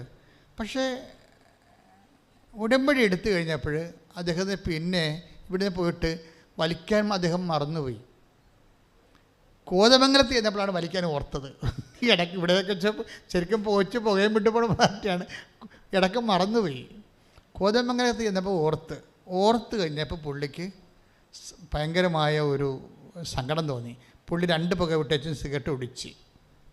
പുള്ളി പറഞ്ഞത്, ഇന്ന് വരെ ഞാൻ പലയിടത്തും പോയി ധ്യാനിച്ചിട്ടുണ്ട്, അപ്പോഴേക്ക് അവിടെ വെച്ച് ഒഴിവാക്കും, പിന്നെയും കുറച്ച് കഴിയുമ്പോൾ തുടങ്ങും, പക്ഷേ ഇപ്പോൾ എത്രയോ നാളുകളായി ഞാൻ ഇന്ന് വരെ അത് എടുത്തിട്ടില്ല എന്ന് പറയാം. അപ്പോൾ ദൈവം നിൻ്റെ കൂടെ വരുന്നു എന്നുള്ള ബോധ്യം, എന്തുകൊണ്ടാണ് നമ്മൾ വിശുദ്ധിയിൽ ജീവിക്കണമെന്ന് പറയണത്? ദൈവം നമ്മുടെ കൂടെ വരുന്നു എന്നുള്ള ബോധ്യം ചിലർക്കുണ്ടാകത്തില്ല. ചിലർക്ക് സാങ്കേതികമായിട്ട് അവിടെ പോയി കുത്തി, ഇവിടെ പോയി കുത്തി, അവിടെ പറഞ്ഞ് ഇവിടുന്ന് അത് മേടിച്ച് അവിടെ നിന്ന് ഇത് മേടിച്ച് കൊണ്ടുവന്ന് ഇവിടെ കൊണ്ടുവന്ന് ഡംപ് ചെയ്യും. ഇങ്ങനെയുള്ള ഒരു ന്യൂമറിക്കലായിട്ടും സാങ്കേതികമായിട്ടും ഉടമ്പടി ചെയ്ത് പോണവരുണ്ട്. അവരെ ഞാൻ പറഞ്ഞ വിളിക്കാൻ തേക്കാൻ മിക്കവർക്കും പണ്ടാകാനുള്ള എല്ലാ സാധ്യതയുണ്ട്. കാര്യം നിങ്ങൾ അറിയണം, ബോധം ഉണ്ടാകണം, എവിടെയാണ് വന്നിരിക്കുന്നത്, എന്താണ് ചെയ്യണത്, ചെയ്യുമ്പോഴുണ്ടാകുന്ന പ്രശ്നം എന്താണ്. ഞാൻ ദൈവമായിട്ട് ഒരു എഗ്രിമെൻറ്റിൽ നിൽക്കുകയാണ് ഞാൻ. അപ്പോൾ അതുകൊണ്ട് ഞാനൊരു കക്ഷി, ദൈവം ഒരു കക്ഷി. ഞാൻ ദൈവത്തോട് ചില കാര്യങ്ങൾ പറഞ്ഞിട്ടുണ്ട്, ഇന്നതുപോലെ എൻ്റെ ജീവിതം പച്ചപിടിക്കാൻ വേണ്ടി ഇന്ന കാര്യങ്ങൾ എൻ്റെ ഒരു കഴിവില്ല, അത് നീ നിൻ്റെ കൃപയിൽ എനിക്ക് ചെയ്തു തരണം. അപ്പോൾ ഞാൻ ദൈവത്തോട് പറഞ്ഞിട്ടുണ്ട്, നിൻ്റെ വചനം അനുസരിച്ച് ഞാൻ ജീവിച്ചോളാം, ഞാൻ ചെയ്തോളാം. ഇതെല്ലാം ഇത് നീ ദൈവമായിട്ട് ആ ഉടമ്പടി നിലനിൽക്കുന്നിടത്തോളം കാലം ഇതെല്ലാം നീ സന്തോഷത്തോടെയും സ്നേഹത്തോടെയും പാലിക്കണം. എന്തെങ്കിലും ചെയ്യണമെങ്കിൽ സന്തോഷത്തോടെ ചെയ്യാൻ പറ്റത്തുള്ളൂ. ഇപ്പോൾ ആ മനുഷ്യൻ പുകവലി അവസാനിപ്പിച്ചെന്ന് പറയണം. അപ്പോൾ പുകവലിയുടെ ആനുകൂല്യങ്ങൾ ഇനി എനിക്ക് കിട്ടത്തില്ലല്ലോ, എനിക്ക് ബോറടിക്കുമ്പോഴും എന്തെങ്കിലും മനസ്സസ്വസ്ഥ വരുമ്പോഴും 2 പുക വിട്ടാലല്ലേ എനിക്ക് സമാധാനമുള്ളൂ. ഇപ്പോൾ ഞാൻ അത് എൻ്റെ വലിയ ആനക്കാര്യം ദൈവത്തിന് വേണ്ടി ഉപേക്ഷിച്ചല്ലോ എന്ന് പറഞ്ഞുകൊണ്ട് നിനക്ക് സിഗരറ്റിനെക്കുറിച്ചൊരു വേദന തോന്നിയാൽ നീ അത് ഉപേക്ഷിച്ചിട്ടില്ല ഒരിക്കലും. നിനക്ക് സന്തോഷം ഉണ്ടാകണം. എന്തെങ്കിലും ക്രിസ്തുവിന് വേണ്ടി, ഇപ്പോൾ തെറ്റായ ഒരു ബന്ധത്തിലാണ്, പ്രണയബന്ധമാകാം, അതുപോലെ തന്നെ ഭർത്താവ് ഭാര്യ ജീവിച്ചിരിക്കുമ്പോൾ ഉണ്ടാകുന്ന മറ്റ് സ്ത്രീകളുമായിട്ടുള്ള പുരുഷന്മാരുള്ള ബന്ധമാകാം. പക്ഷേ നീ അത് ഉടമ്പടിയിൽ ഉപേക്ഷിക്കുമ്പോൾ നിനക്ക് സന്തോഷത്തോടെയാണ് നീ ഉപേക്ഷിക്കേണ്ടത്. അല്ലാതെ അയ്യോ ഇനിയിപ്പോൾ എങ്ങനെയാണ് ഇത് ഉടമ്പടി കഴിയുമ്പോൾ ഇനിയിപ്പോൾ എൻ്റെ പഴയതുപോലെ അക്കൗണ്ട് തുടങ്ങിയേക്കാവുന്ന അങ്ങനെയൊക്കെയാണെങ്കിൽ ഇപ്പം തന്നെ ഉടമ്പടി ഇല്ല, ഉടമ്പടിയിലല്ല. നീ വന്ന് വെറുതെ ആലപ്പുഴ വന്ന് പണി മേടിച്ചിരിക്കുകയും ദൈവത്തിനെ പറ്റിക്കാൻ വേണ്ടി വന്നിരിക്കുകയാണ്. നീ ഇതൊക്കെ ചിലപ്പോൾ നിനക്ക് ചുറ്റിക്കളി ഔട്ട് പോസ്റ്റും അതുപോലെ തന്നെ സ്റ്റെപ്പിനെയൊക്കെ ഉണ്ടാകുന്ന പാർട്ടിയാണെങ്കിൽ വിചാരിച്ചോ. അപ്പോൾ നീ വിചാരിക്കണം 90 ദിവസം വരെ ഇങ്ങനെ കടിച്ചു പിടിച്ചൊക്കെ നിൽക്കാം, അത് കഴിയുമ്പോൾ പിന്നെയും പഴയ പല കലാപരിപാടി തുടങ്ങാം എന്നൊക്കെയാണെങ്കിൽ നിനക്ക് ഉടമ്പടി നീ ചെയ്യുന്നില്ല. അതാ മനസ്സിലാവും. നീ ഉടമ്പടിയിലല്ല നീ. കാരണം ദൈവത്തിനെ പറ്റിക്കാവുന്ന നേരത്തെ, അപ്പം നിൻ്റെ മനസ്സ് ദൈവത്തിന് അറിയാമല്ലോ, പറ്റിപ്പാണ്, ഉടായ്പം കൊണ്ട് വന്നിരിക്കുകയാണ്, തൽക്കാലം കൈ കാണിക്കാനുള്ള പറ്റിപ്പഴപ്പ പരിപാടിക്ക് ഇറങ്ങിയിരിക്കുകയാണെന്ന് പറയുമ്പോൾ തന്നെ വന്ന് പണി മേടിച്ച പോലെ ഇരിക്കും. എന്തിനാ വെറുതെ വീട്ടിലിരിക്കുന്ന ആൾ ആലപ്പുഴ വന്ന് പണി മേടിക്കേണ്ട വല്ല ആവശ്യമുണ്ടോ? വീട്ടിലിരിക്കാൻ പറ്റേ. അപ്പം നിങ്ങൾ ഒരിക്കലും ഇത് ചെയ്യുകയാണെങ്കിൽ കർത്താവിൻ്റെ സന്തോഷത്തെ, അതാണ് സന്തോഷത്തോടെ 13 അധ്യായം. ദൈവത്തിന് വേണ്ടി എന്തെങ്കിലും നഷ്ടപ്പെടുത്തിയാൽ അത് ദൈവം അത് അക്സെപ്റ്റ് ചെയ്യണമെങ്കിൽ നിനക്ക് സന്തോഷമുണ്ടാകണം. മനസ്സിലായില്ലേ? നീ എന്തെങ്കിലും പാപകരമായോ അല്ല കാര്യങ്ങൾ ദൈവത്തിന് പ്രയോജനമില്ലാത്ത കാര്യങ്ങൾ നിൻ്റെ കയ്യിലുള്ളത് ദൈവത്തിന് വേണ്ടി നീ വേണ്ടെന്ന് വെച്ചാൽ, ഒഴിവാക്കിയാൽ നിനക്ക് നിരാശയോടെ സങ്കടത്തോടെയാണെങ്കിൽ ദൈവം അത് അക്സെപ്റ്റ് ചെയ്യത്തില്ല. പിന്നെ എന്ത് ചെയ്യണം? സന്തോഷത്തോടെയാണ് ചെയ്യേണ്ടത്. അത് സന്തോഷത്തോടെ ചെയ്താലേ അത് അക്സെപ്റ്റ് ചെയ്യത്തുള്ളൂ. സങ്കടത്തോടെ, കാര്യം ഒരു യുവാവിന് ഭയങ്കര ധനമുണ്ടായില്ലേ, അപ്പോൾ അത് വിൽക്കണമെന്ന് പറഞ്ഞപ്പോൾ അവൻ സങ്കടത്തോടെ പോയെന്ന് പറഞ്ഞില്ലേ. അപ്പം നമ്മൾ ചെയ്യുന്ന പ്രവൃത്തികളിൽ നമുക്ക് സന്തോഷമോ സങ്കടമോ ഉണ്ടാകട്ടെ. Take the word of God. സന്തോഷത്തോടെ പോയി. 13 അധ്യായം ശ്രദ്ധിക്കട്ടെ. മത്തായി ശ്ലീഹ 13:44 വായിച്ചോളൂ. സ്വർഗരാജ്യം വയലിൽ ഒളിച്ചു വെച്ചിരിക്കുന്ന നിധിക്കു തുല്യം. അത് കണ്ടെത്തുന്നവൻ അത് മറച്ചു വെക്കുകയും സന്തോഷത്തോടെ പോയി തനിക്കുള്ളതെല്ലാം വിറ്റ് ആ വയൽ വാങ്ങുകയും ചെയ്യുന്നു. ഈ വയൽ വാങ്ങിയ ആൾക്കാരാണ് അഭിഷേപിതാവും മാതാവും. മനസ്സിലായില്ലേ? തനിക്കുള്ളതെല്ലാം വിറ്റ്, അവർ വിൽക്കാതെ വെച്ചുകൊണ്ടിരിക്കുകയായിരുന്നു. കുറച്ച് സംഭവമൊക്കെ അവർക്ക് സ്വന്തമായിട്ട് ഉണ്ടായിരുന്നതാണ്. അവിടെ നാട്, അവിടെ വീട്, പ്രസവിക്കാൻ നല്ലൊരു ഇടം, അവരുടെ അമ്മയുടെ പരിചരണങ്ങൾ, അന്നാവുമ്മയുടെ പരിചരണങ്ങൾ, ഇങ്ങനെ കുറേ കാര്യം മാതാവ് വിറ്റിട്ടുണ്ട്. മാതാവ് ഈ പുൽത്തൊട്ടിയിൽ ഉണ്ണീശയുമായിട്ട് പെറ്റ് കിടക്കുമ്പോൾ ഹൃദയത്തിൽ സംഗ്രഹിച്ചെന്ന് പറഞ്ഞാൽ സന്തോഷത്തോടെ പോയി തനിക്കുള്ളതാ വിറ്റ ദൈവരാജ്യത്തിൻ്റെ ആദ്യ പൈതലാണ്. കൈ ഇട്ടിച്ച് കർത്താവിനെ ഹല്ലേലൂയ. ഹല്ലേലൂയ, ഹല്ലേലൂയ, ഹല്ലേലൂയ. യേശുവേ നന്ദി. ഹല്ലേലൂയ, ഹല്ലേലൂയ, ഹല്ലേലൂയ. അപ്പോൾ ദൈവവുമായിട്ട് നീ ഉടമ്പടി ചെയ്തതിൻ്റെ പേരിൽ നീ വെച്ചനുഭവിച്ചിരുന്ന എന്തെങ്കിലും സുഖങ്ങളോ സന്തോഷങ്ങളോ നീ അത് വേണ്ടെന്ന് വെക്കണമെന്നുണ്ടെങ്കിൽ സന്തോഷത്തോടെ മാത്രമേ ചെയ്താൽ മാത്രമേ അക്സെപ്റ്റ് ചെയ്യത്തുള്ളൂ. അതാണ് വിഷയം. മനസ്സിലായില്ലേ? ദുഃഖത്തോടെ ചെയ്ത് അക്സെപ്റ്റ് ചെയ്യത്തില്ല. ഒരു ധനിയ യുവാവിനെ കുറിച്ച് പറയുന്നുണ്ടല്ലോ യേശു, അവൻ ദുഃഖത്തോടെ തിരിച്ചു പോയെന്ന്. ശ്രുതികട്ടെ ഹല്ലേലൂയ. Take the word of God. ശ്രുതികട്ടെ ഹല്ലേലൂയ. യേശുവേ നന്ദി, യേശുവേ സ്തുതി. ഹല്ലേലൂയ, ഹല്ലേലൂയ, ഹല്ലേലൂയ. ലൂക്കാ 18:22. അത് കേട്ട് യേശു പറഞ്ഞു, ഇനിയും നിനക്കൊരു കുറവുണ്ട്. നിനക്കുള്ളതെല്ലാം വിറ്റ് ദരിദ്രർക്ക് കൊടുക്കുക. അപ്പോൾ സ്വർഗത്തിൽ നിനക്ക് നിക്ഷേപമുണ്ടാകും. അനന്തരം വന്ന് എന്നെ അനുഗമിക്കുക. ഇത് കേട്ടപ്പോൾ അവൻ വളരെ വ്യസനിച്ചു. കാരണം അവൻ വലിയ ധനികനായിരുന്നു. അപ്പം അവന് വ്യസനമുണ്ടായി. ഇപ്പം നിങ്ങളുടെ എന്തെങ്കിലും നിങ്ങൾക്ക് സന്തോഷം നൽകുന്ന എന്തെങ്കിലും സിറ്റുവേഷൻ, ചിലപ്പോൾ കൂട്ടുകെട്ടായിരിക്കാം. അപ്പം നിങ്ങളെന്താണ് ഉടമ്പെടുക്കാൻ ഇത്രയും നാൾ താമസിച്ചത്? കൂട്ടുകാരെ വിടാഞ്ഞ കൊണ്ടാണ്. അപ്പം നിങ്ങൾ ആലപ്പുഴ പോകണ ഉടമ്പെടുക്കാൻ പോകണമെന്ന് പറയാൻ പാടും, ആ തട്ടിപ്പ് ധ്യാന കേന്ദ്രത്തിൽ പോയി കാണാം, നീ യൂട്യൂബ് കേട്ടാ എന്ന് പറയും. അപ്പോൾ കൂട്ടുകാരെ പിടിച്ച് നടത്തുക. ഇവിടെ വരുമ്പോഴേ നിനക്ക് അറിയത്തുള്ളൂ എന്താ ഇവിടെ നടക്കണമെന്ന്. ഇവിടെ വരുന്നത് വരെ നിന്നെ പിശാച് പിടിച്ച് നിർത്തും. അത് തട്ടിപ്പാണ് പറഞ്ഞുകൊണ്ട് നിൽക്കുന്നു. അതെന്നും പറഞ്ഞുകൊണ്ടിരിക്കും. പിശാച് ആദ്യകാലം പോലെ പറയണതല്ലേ, ദൈവം നിന്നെ തട്ടിച്ചതാണ്, നീ ഈ പഴം കഴിക്കുകയാണെങ്കിൽ നിനക്ക് മെച്ചമുണ്ടാവുമെന്ന് ആദ്യകാലം പോലെ ഒന്നേ കൂട്ടുകാരിലൂടെ, അല്ലെ ഗ്രൂപ്പിലൂടെ, അല്ലെ ബന്ധുക്കളിലൂടെ, അല്ലെ സ്വന്തപ്പെട്ടവരിലൂടെ, അല്ലെങ്കിൽ സ്വന്തം ഭർത്താവിലൂടെ. അപ്പോൾ നീ ഇപ്പോൾ ഇനി ആത്മീയതയിലേക്ക് പോകുകയാണല്ലേ, അപ്പോൾ എനിക്കറിയാം എന്ത് ചെയ്യണമെന്ന്. നീ ഇപ്പോൾ ആത്മീയതയ്ക്ക് ഉടമ്പടി എടുക്കുമ്പോൾ പിന്നെ ഉപവാസം ഉണ്ടാകും, ശാരീരികമായ ബന്ധങ്ങൾക്കൊക്കെ എല്ലാം പരിമിതി ഉണ്ടാകുന്ന ഭർത്താവ് വിചാരിക്കണത്. ആ ഒറ്റ കാര്യം കൊണ്ട് ഭാര്യയെ കൊണ്ട് ഉടമ്പടി എടുപ്പിക്കാത്ത ഒത്തിരി ഭർത്താക്കന്മാരുണ്ട്. ഉടമ്പടി തന്നെയല്ല, ധ്യാനം പോലും കുടിക്കാത്ത ഭർത്താക്കന്മാരുണ്ട്. അപ്പോൾ എന്താ സംഭവം എന്ന് വെച്ച് കഴിഞ്ഞാൽ, ഇതൊന്നും ഉടമ്പടിയുടെ പരിധി വരുന്ന വിഷയങ്ങളല്ല. കുടുംബജീവിതം പോലെ അങ്ങോട്ട് പോകും. അതൊക്കെ തെറ്റിദ്ധാരണ ആൾക്കാർ വെച്ചുകൊണ്ടിരിക്കുന്നത്. പക്ഷേ ഒരു കാര്യം വ്യക്തമാണ്, ക്രിസ്തുവിനെ നേടാൻ വേണ്ടി നമുക്ക് ഈസിയായിട്ട് സൗജന്യമായിട്ട് കിട്ടുമെന്ന് വിചാരിക്കരുത്. നമ്മൾ എന്തെങ്കിലുമൊക്കെ ക്രിസ്തുവിന് തോന്നണം നമ്മൾ സീരിയസ് ആണെന്ന്. നമ്മൾ ഈ വിഷയത്തിൽ സീരിയസ് ആണെന്ന് ക്രിസ്തുവിന് തോന്നുന്ന രീതിയിൽ നമ്മുടെ ഭാഗത്ത് നടപടിക്രമങ്ങൾ ഉണ്ടാകണം. അതാണ് വിഷയം. എന്തെങ്കിലും പേയ്മെൻറ്റ് വേണം. എന്തെങ്കിലും പേയ്മെൻറ്റ് നീ എന്ത് കൊടുത്തു എന്ന് ചോദിക്കത്തില്ലേ? കർത്താവിൻ്റെ വചനം നീ വിശ്വസിക്കുന്നുണ്ടോ എങ്കിൽ അതിനെന്താണ് നീ കൊടുത്ത പേയ്മെൻറ്റ്? കാര്യം ഇത് പേയ്മെൻറ്റ് സീറ്റാണ്. കാര്യം നമ്മൾ വിലക്ക് വാങ്ങപ്പെട്ടവരാണ്. Take the word of God. ശ്രുതികട്ടെ ഹല്ലേലൂയ. യേശുവേ സ്തോത്രം. ഹല്ലേലൂയ, ഹല്ലേലൂയ, ഹല്ലേലൂയ, ഹല്ലേലൂയ. യേശുവേ നന്ദി, യേശുവേ സ്തുതി. ഹല്ലേലൂയ. വിലക്ക് വാങ്ങപ്പെട്ടവരാണ്. നിങ്ങൾ വിലക്ക് വാങ്ങപ്പെട്ടവരാണ്. ആകയാൽ നിങ്ങളുടെ ശരീരത്തിൽ ദൈവത്തെ മഹത്വപ്പെടുത്തുവിൻ. അപ്പോഴേ ശരീരത്തിൽ ദൈവത്തെ മഹത്വപ്പെടുന്ന ഒരു കാലമായിട്ട് വരണമെന്നുണ്ടെങ്കിൽ ഭർത്താവും ഭാര്യയും കൂടി തമ്മിൽ ആലോചിക്കാതെ പറ്റത്തില്ല. ഒരു ഏകപക്ഷീയമായിട്ട് ഞാൻ ഭർത്താവിൻ്റെ അവകാശം നിഷേധിക്കുമെന്ന് ഭാര്യയ്ക്ക് പറയാൻ അവകാശമില്ല. ഏകപക്ഷീയമായിട്ട് ഭർത്താവിനും പറയാൻ പറ്റുന്നില്ല. ഞാൻ ശരിക്കും ഒത്തിരി ഭാര്യമാർ എൻ്റെ അടുത്ത് വന്നത് ഭർത്താവിനോട്, ഞാൻ ഇടവകയിലൊക്കെ ഇരിക്കുമ്പോൾ ഇടവകയിലെ ഭാര്യമാരൊക്കെ വന്നതിനെ കണ്ടിട്ട് ഞാൻ ഭർത്താവിനോട് സംസാരിക്കുക, ഞങ്ങൾക്ക് തമ്മിൽ ശാരീരിക ബന്ധമുണ്ടായിട്ട് വർഷങ്ങളായി, മാസങ്ങളായി, എന്താണ് പ്രശ്നമെന്ന് അയാൾ പറയണില്ല എന്ന് പറയും. എൻ്റെ വായിൽ നിന്ന് എന്തോ പൊട്ടത്തരം വന്നെന്നാണ് അയാൾ പറയണത്. പക്ഷെ അതൊന്നുമല്ല കാര്യമെന്ന് എനിക്കറിയാം. അപ്പോൾ ഇങ്ങനെ കുറേ പ്രശ്നങ്ങൾ ഭർത്താക്കന്മാരുടെ ഭാഗത്തു നിന്നുണ്ടാവും. അപ്പോൾ അപ്പോൾ എന്താ പ്രശ്നം വെച്ചാൽ, ഞാൻ ഇപ്പോൾ ഇതിലേക്ക് വരാൻ കാര്യം, ഈ ദൈവത്തെ ശരീരത്തെ നിങ്ങൾക്ക് ദൈവത്തെ മഹത്വപ്പെടുത്താൻ പറ്റും. അത് ചിലപ്പോൾ ഉടമ്പടിയുടെ ഒരു ഭാഗമായിട്ട് നമുക്ക് എടുക്കാം. പക്ഷേ അതിന് പരസ്പര ധാരണ വേണം. ഭർത്താവ് അംഗീകരിക്കണം, അല്ലെങ്കിൽ ഭാര്യ അംഗീകരിക്കണം. ഒരാൾക്ക് മാത്രമായിട്ട് അപ്പോൾ കൂദാശയിൽ നിങ്ങളെ ഒരു ശരീരമാക്കിയിരിക്കണം ദൈവമല്ലേ? ദൈവം തന്നെയല്ലേ ഒരു ശരീരമാക്കിയത്? ആ ദൈവം നിങ്ങൾ രണ്ടാക്കത്തില്ലല്ലോ. അപ്പോൾ ശാരീരികമായ വിഷയങ്ങൾ കൂദാശ ചെയ്യപ്പെട്ടിരിക്കുന്ന ആൾക്കാർ അതിൻ്റെ രീതിയിൽ തന്നെയാണ് പോകേണ്ടത്. പക്ഷേ നിങ്ങൾക്ക് രണ്ടുപേരും കൂടി ധാരണ എത്തിയാൽ, അങ്ങനെ ഒരു വചനം ഉണ്ടല്ലോ, take the word of God.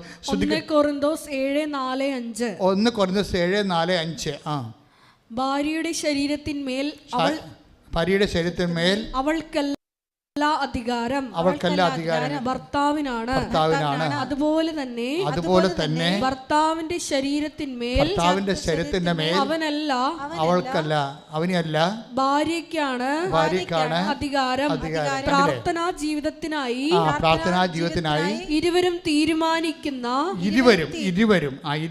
തീരുമാനിക്കുന്ന കുറെ കാലത്തേക്കല്ലാതെ പരസ്പരം നൽകേണ്ട അവകാശങ്ങൾ നിഷേധിക്കരുത്. അതിനുശേഷം ഒന്നിച്ചു ചേരുകയും വേണം. അല്ലാത്ത പക്ഷം നിങ്ങളുടെ സംയമനക്കുറവ് നിമിത്തം പിശാച് നിങ്ങളെ പ്രലോഭിപ്പിക്കും. അപ്പം ഇതാണ് വചനത്തിൻ്റെ ഒരു നിലപാടെന്ന് പറയുന്നത്. അപ്പം അതുകൊണ്ട് എപ്പോഴും ഏതെങ്കിലും ഒരു വിഷയത്തിൽ നിങ്ങൾക്ക് വേണമെങ്കിൽ ഭർത്താവും ഭാര്യയ്ക്കും വേണമെങ്കിൽ കുറച്ച് നാളത്തേക്ക് 90 ദിവസം അല്ല ഒരു സമയം എടുത്ത് ശരീരത്തിൽ ദൈവത്തെ മഹത്വപ്പെടുത്താൻ കഴിയും. അതിന് ശരീരത്തിൽ ദൈവത്തെ മഹത്വപ്പെടുത്താമെന്നാണ് വചനം പറയണത്. അപ്പോൾ അത് പക്ഷേ അതിന് മ്യൂച്വൽ കൺസേൺ വേണം, അതിന് പരസ്പര ധാരണ വേണം അതിന്. അപ്പം അത് ഞാൻ ജസ്റ്റ് ഇങ്ങനെ കർത്താവ് ഇങ്ങനെ ഒത്തിരി കാര്യങ്ങൾ പറഞ്ഞുകൊണ്ടിരിക്കുകയാണല്ലോ. അപ്പം അതിൻ്റെ കൂടെ ഈശോ പറഞ്ഞതാണ്. ആർക്കെങ്കിലുമൊക്കെ ഇത് പ്രയോജനപ്പെടുമെന്ന് തോന്നണം, അല്ലെങ്കിൽ ഇങ്ങനെ ഒരു വചനം കയറി വരേണ്ട കാര്യമില്ല. ശ്രുതികട്ടെ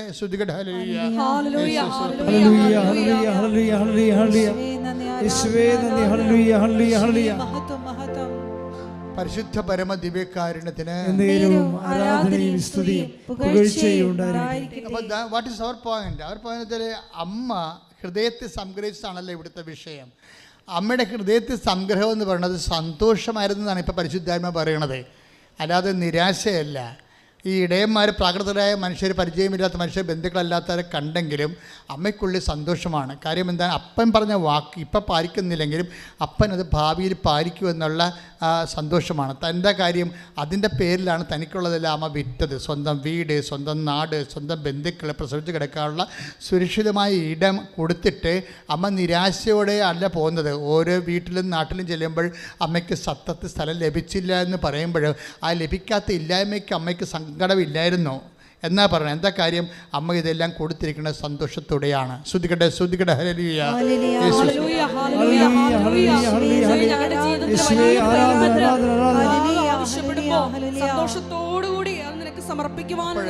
എന്താ സഹോദരങ്ങളെ വിഷയമെന്ന് വെച്ച് കഴിഞ്ഞാൽ, എന്തെങ്കിലും ഉടമ്പടി പ്രകാരം നിങ്ങൾക്കൊരു ഇടരവോ കുറവോ എങ്കിലും വന്നാൽ അത് സന്തോഷത്തോടെയാണ് നിങ്ങൾ ചെയ്യേണ്ടത്. പിന്നെ വചനത്തിൽ ചില കാര്യങ്ങൾ ഷിഫ്റ്റിംഗ് വരും. ഇപ്പം ചിലപ്പോൾ നടക്കണില്ല എന്നുണ്ടെങ്കിലും അത് നടക്കത്തില്ലെന്ന് നിങ്ങൾ ധരിക്കരുത്. ഇപ്പം നടക്കണില്ലെന്നേ ഉള്ളൂ, അപ്പോൾ അത് നാളെ നടക്കാം. അതാണ് അമ്മയുടെ ഹൃദയത്തിൽ സംഭവിക്കാൻ കാരണം. ഉടമ്പടിയിൽ ഇങ്ങനെ വരും, ഇപ്പം നടക്കില്ല, പക്ഷേ എനിക്ക് അവളുടെ അതായത്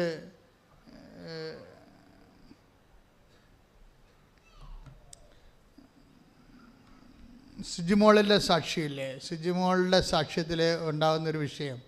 ഇപ്പം സുജിമോൾ സാക്ഷ്യം ഉടമ്പടി എടുത്ത് ഇവിടുന്ന് പോകുമ്പോൾ പുറത്തോട്ട് ഇറങ്ങുമ്പോൾ തന്നെ റോഡിൽ നിന്ന് വലിയൊരു മഴവില്ല് റോഡിൽ നിന്ന് വളഞ്ഞ ആകാശം പൊട്ടി നിൽക്കും. അത് മഴവില്ലാണ് ശരിക്കും. അപ്പോൾ സുജിമോൾ ഉടനെ പറയണത്, എൻ്റെ ഉടമ്പടി കർത്താവ് സ്ഥിരീകരിച്ചെന്നാണ്. എന്താ കാര്യം? സിജിമോളോട് ഉടമ്പടി ചെയ്യുമ്പോൾ അമ്മയോട് പറഞ്ഞു, അമ്മ ഡിസംബർ 30 എൻ്റെ ആങ്ങളുടെ കല്യാണം നടത്തണം.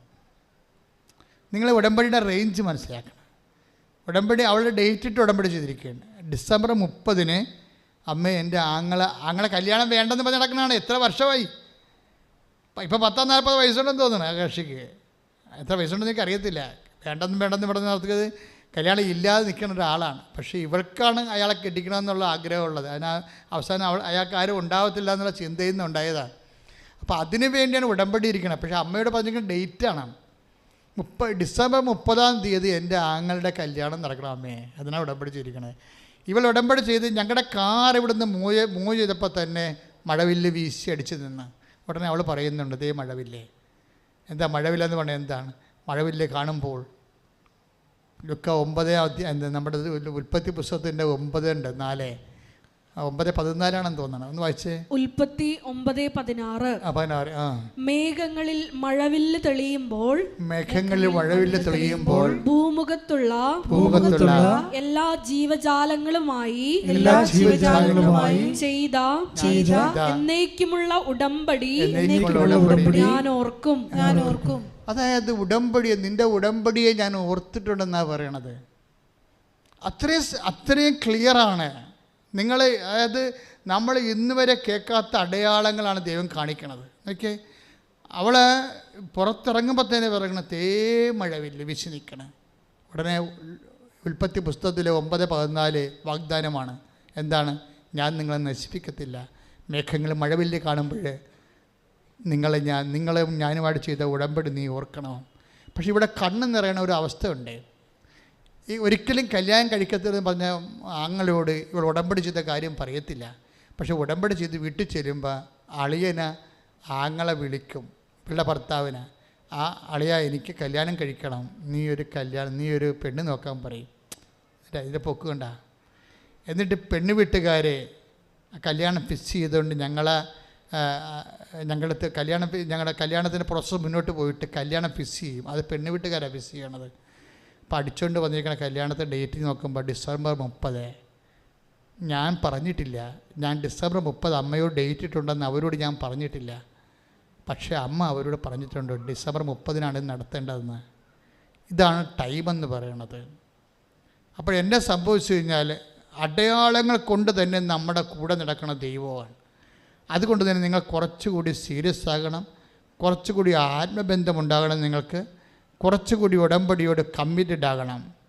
അല്ലാതെ പകുതി ചെയ്തില്ല, പകുതി അടുത്ത ആഴ്ച ചെയ്യാം, ഉടമ്പടി പുതുക്കുമ്പോൾ ചെയ്യാം, ഇങ്ങനെ ഉടമ്പടി ചെയ്താൽ മൊത്തം ഉടമ്പടി ഉഴപ്പായിരിക്കും.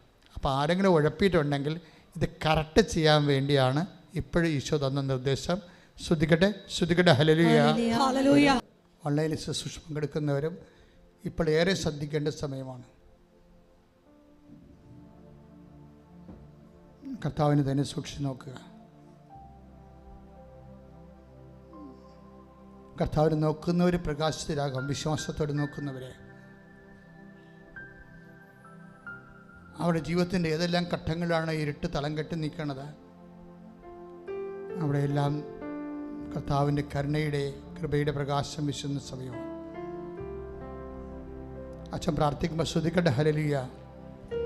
കർത്താവ് ഈശോയൊന്നും അസാധ്യമല്ലാത്തവനെ, ഈശോ എല്ലാം സാധ്യമായവനെ, ഈശോയെ നിനക്ക് സ്വസ്ത്രവും നിനക്ക് സ്തുതിയും, നിനക്ക് ബഹുമാനവും നിനക്ക് ആരാധ്യം അർപ്പിക്കുന്ന കർത്താവെ, നിന്റെ വിശുദ്ധ പൗരോഹിത്യത്തെ മഹത്വപ്പെടുത്തണമേ. കർത്താവ് സഭയിലുള്ള സാന്നിധ്യം പ്രകടമാക്കണമേ. 36 കൊല്ലം അർപ്പിച്ച കൃപാനയുടെ യോഗ്യതയാണ്.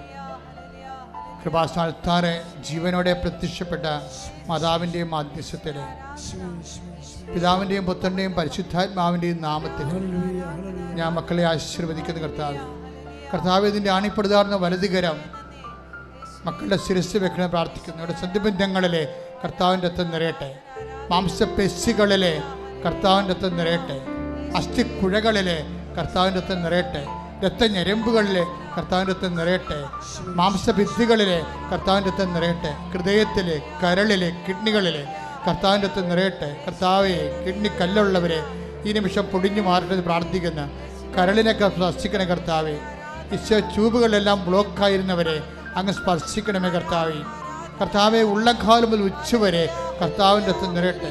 എൻ്റെ കർത്താവിൻ്റെ ഉന്നതമായ നാമത്തിലെ സഭയുടെ അധികാരത്തിലെ കുരിശിൻ്റെ അടയാളത്തിലെ ദൈവത്തിൻ്റെ ശക്തിയാൽ ഞാൻ മക്കളെ ആശീർവദിക്കുന്ന യേശുവേ, യേശുവേ, നിന്റെ വിശുദ്ധ പൗരോഹിത്യത്തെ മഹത്വപ്പെടുത്തണമേ കർത്താവേ, സഭയിലുള്ള സാന്നിധ്യം പ്രകടമാക്കണമേ. അമ്മേ, പരിശുദ്ധമ്മേ, ദേവമാതാവേ, എല്ലാ മക്കളെയും സ്പർശിക്കണമേ. Lord Jesus Christ, pour out His Spirit, touch with the fire finger, soak with the precious blood. Lord, in peace Spirit, I command to you, in the name of Jesus Christ, to be healed. കർത്താവ്, വാദരോഗങ്ങൾ, വിസർപ്പ രോഗങ്ങൾ, psoriasis രോഗങ്ങൾ, അസ്ഥി രോഗങ്ങൾ യേശുവിന്റെ നാമത്തിൽ സൗഖ്യം പ്രാപിക്കട്ടെ. ഈശോ, ഹൃദയ രോഗങ്ങൾ, ഹൃദയത്തിന് വാൽവിന് ബ്ലോക്കുള്ളവര്, വാൽവ് ശ്വസിക്കുന്നവര്, കരരോഗങ്ങൾ കർത്താവ് ഫാറ്റ് ലിവർ ഉള്ളവരെ കർത്താവ് അവിടെ തൊട്ട് സ്പർശിക്കട്ടെ. ഈശോയെ കണ്ണിന് കാഴ്ചക്കുറവുള്ളവരെ, ചെവിക്ക് കേൾവിക്കുറവുള്ളവരെ യേശുവിന്റെ നാമത്തിൽ സ്പർശിക്കട്ടെ. തൈറോയ്ഡ് രോഗികള്, ടോൺസിൽ രോഗികള് കർത്താവെ തൊണ്ടയിൽ സ്പർശിക്കട്ടെ. സ്പോണ്ടിലോസിസ് അസുഖമുള്ളവരെ കർത്താവെ തൊണ്ടയിൽ സ്പർശിക്കണമേ, പിൻകഴുത്തിൽ സ്പർശിക്കണമേ യേശുവിന്റെ നാമത്തില്. മാർഗരോഗങ്ങൾ കർത്താവെ, സ്രാവ രോഗങ്ങള്, അറിയാതെ മലം പോകുന്നവര്, മൂത്രം പോകുന്നവര്, ഈശോയെ ഗർഭം അലസിപ്പോകുന്നവര്, മക്കൾ ഇല്ലാത്തവര്, ഗർഭത്തിൽ പ്രയാസങ്ങൾ അനുഭവിക്കുന്നവര് കർത്താവ് സ്പർശിക്കട്ടെ. മക്കൾ ഇല്ലാത്തവരെ കർത്താവ് സ്പർശിക്കട്ടെ. പിസ്യോടി രോഗികള്, പിസ്റ്റുല രോഗികള് കർത്താവ് സ്പർശിക്കട്ടെ. ഇടുപ്പലിന് വേദനയുള്ളവര്, കശേരുകൾ വിട്ടുമാറുന്നവരെ കർത്താവ് സ്പർശിക്കട്ടെ. യേശുവിന്റെ ശക്തി. ഉറക്കമില്ലാത്തവര്, പ്രഷർ രോഗികള്, ഉറങ്ങാതെ നടക്കുന്നവര്, ഈ പ്രഷർ രോഗികളുടെ മേൽ കർത്താവിന്റെ ശക്തി പ്രവർത്തിക്കട്ടെ. യേശുവിന്റെ ശക്തി വെക്കട്ടെ, യേശുവിന്റെ ശക്തി വെക്കട്ടെ. ശ്രുതിക്കട്ടെ, ശ്രുതിക്കട്ടെ. മാർഗരോഗങ്ങള്, തിരവേദികള്, യേശുവിന്റെ നാമത്തിൽ കിടപ്പ് രോഗികള് സൗഖ്യം പ്രാപിക്കട്ടെ. ഹല്ലേലൂയ, ഹല്ലേലൂയ, ഹല്ലേലൂയ, ഹല്ലേലൂയ, ഹല്ലേലൂയ. യേശുവേ, യേശുവേ, ഹല്ലേലൂയ, ഹല്ലേലൂയ. ആരാധന, ആരാധന. ഹല്ലേലൂയ, ഹല്ലേലൂയ. അരികിൽ വരേണേ, സദയം തൊടേണേ, സുഖമായിടും എൻ്റെ ഉള്ളം. അരികിൽ വരേണേ, സദയം തൊടേണേ,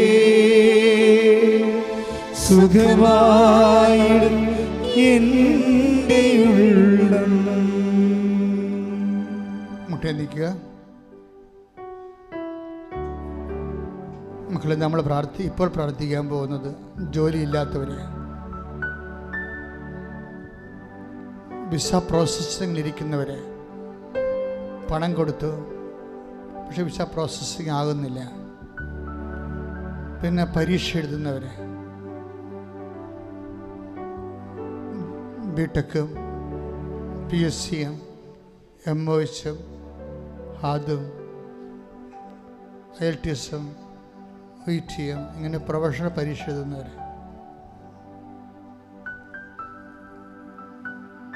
MBBS MD എഞ്ചിനീയറിങ് അതിൻ്റെയൊക്കെ പരീക്ഷ എഴുതുന്നവർ,